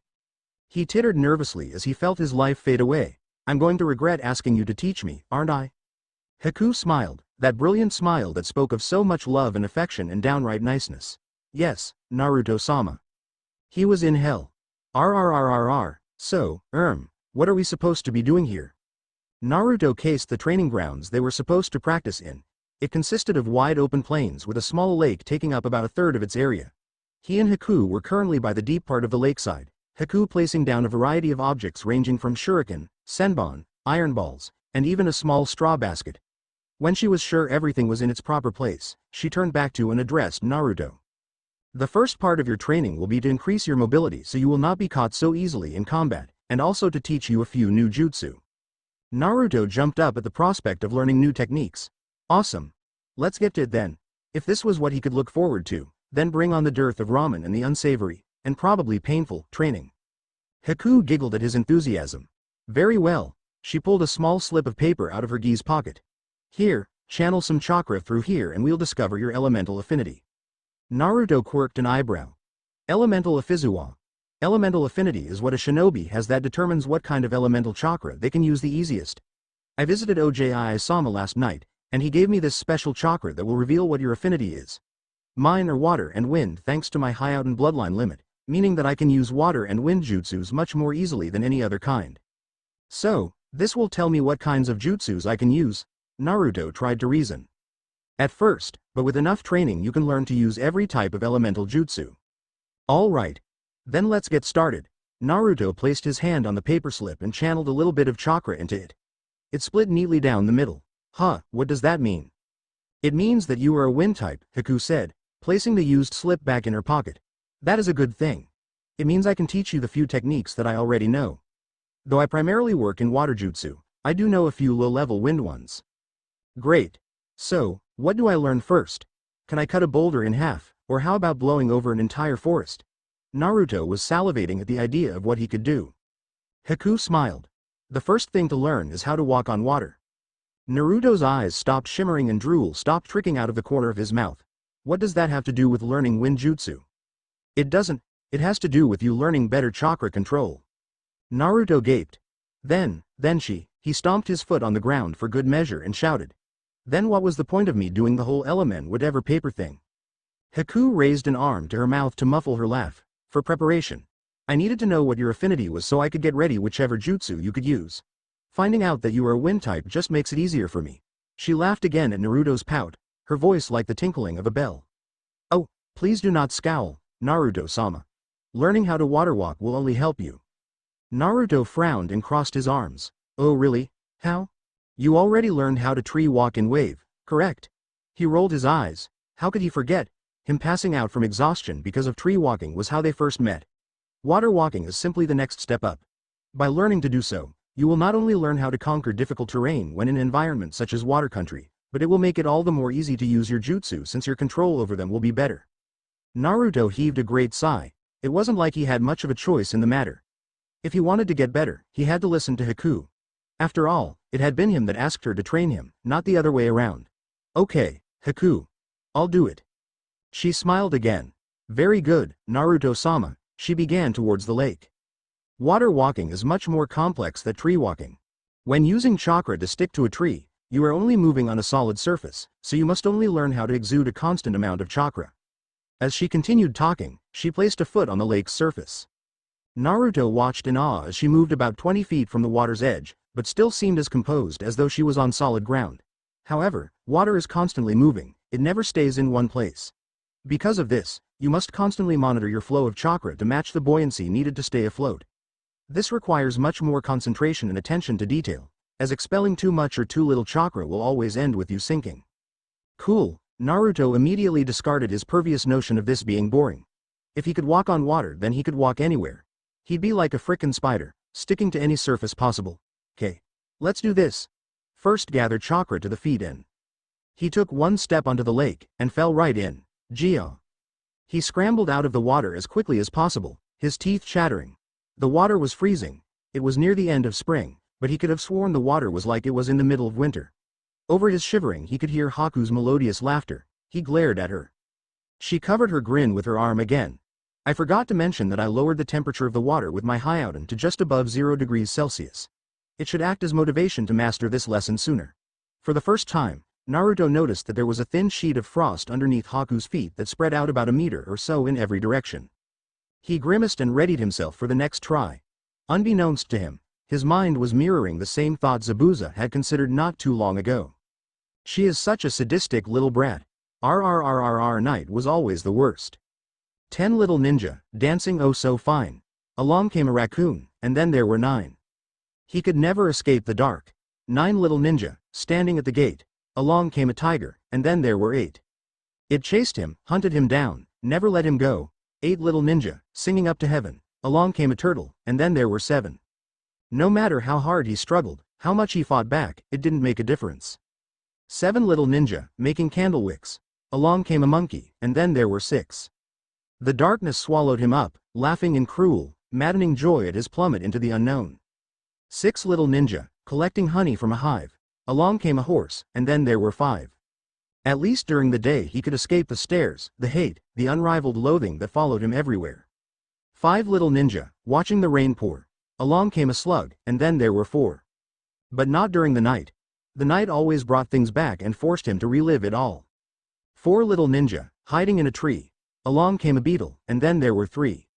All those people that lost those dear to them, all those that suffered on the whim of a demon. 3 little ninja, wondering what to do. Along came an ox, and then there were 2. And he knew why. It was hard not to when he saw it every time he closed his eyes. 2 little ninja, no longer having fun. Along came a great fox, and then there was 1. The visage of the beast glowering at him. 1 little ninja, looking for his home. No matter where you go, little nin, you'll always be alone. Naruto woke with a start, sweat pouring down his face. A nightmare, only a nightmare. That's all it was, really. A wave of nausea struck him, and he scrambled away from his futon on the floor and towards the bathroom, slamming the door open without care for who it woke. He dunked his head in the toilet not a moment too soon as he emptied the contents of his stomach. He coughed violent as the bile burned its way up and down his esophagus. Spitting out what was left in his mouth, he flushed the toilet. Standing up, Naruto stumbled to the sink, flipping the water on. He gathered a handful and gargled his mouth, trying to clean it of that disgusting taste. He repeated the motion until he was sure it was all gone and then turned the faucet back off. He coughed again, wiping his mouth with a sleeve, and looked in the mirror. His face was haggard, spittle hanging from his lips. He furiously wiped at his mouth again to rid it of the drool. He sighed again and hung his head in thought. It had been a while since he'd had those dreams. They plagued him all the time when he was little, being hated by the village folk without knowing why. He cried himself to sleep, and woke up crying almost every night. After a while, he had grown tired of it all, and just stopped.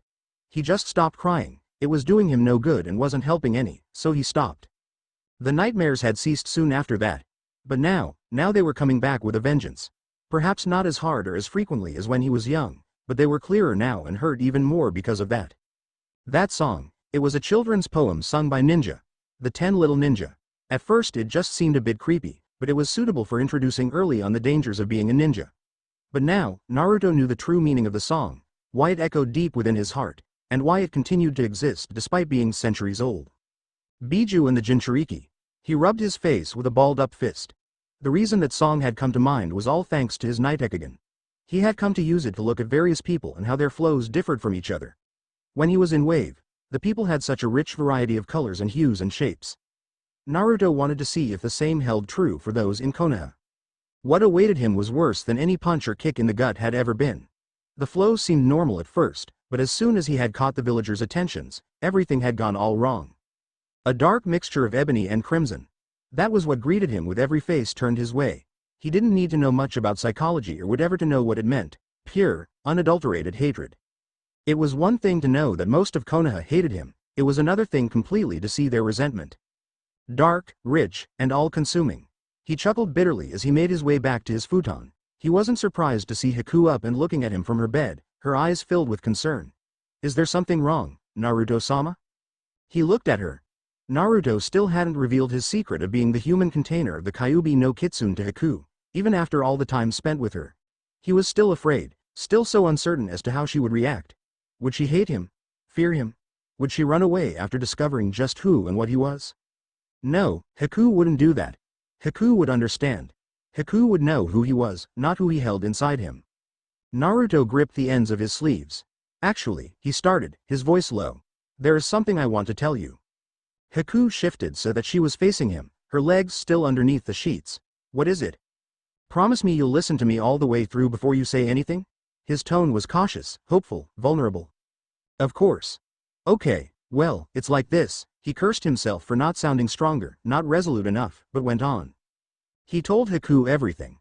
About how the Kyuubi had attacked Konoha, about how the Yondaime had sacrificed his life to defeat it, about how Sarutobi had made a law forbidding the citizens of Konoha to reveal the ceiling, about how the citizens still hated him regardless, shunned him, ignored him, erased his existence, everything. So, I'm not the Kyuubi, but it's still inside me, and, he let out a shuddering breath, his will depleted. He had put all that he was into that speech, and he could only hope it wouldn't end in disaster. He needed her to accept him. Haku said nothing. Her expression had not changed from its peaceful state the entire time Naruto had talked. As he waited with bated breath, she simply smiled at him. That same eternal smile. There is no need to worry, Naruto-sama. You are you, and no demon or entity can make me think otherwise. I will always follow you, regardless of what others will think or believe, even into the very depths of hell itself. She took his slightly shaking hands into her own. Please do not ever think I will ever doubt you. You are my master, and I will believe in you always. Naruto's mouth cracked open, canines slipping through as he chortled brokenly. Thank you, Haku. You are very welcome, Naruto-sama. With that, she slipped back into bed, falling into slumber. Naruto regarded her silently before he slipped back into his own futon. His mouth, however, had melted into a grim frown. The rings spun lazily through his eyes, swirling like a whirlpool. He had watched her. Not once had her flow change. He expected at least surprise or disbelief or something to show up in her emotional rainbow, but there was no break or confusion. Her flow had stayed the way it had always been. A sapphire blue that curled around and fell through. Not the tiniest change in colors, not even when she comforted him. Blue, always forever blue. She had accepted him, but the declaration had felt empty, unreal, hollow. Naruto closed his eyes. The night dragged on. The end. Thanks for watching. Also remember to subscribe and like this video. See you in the next video.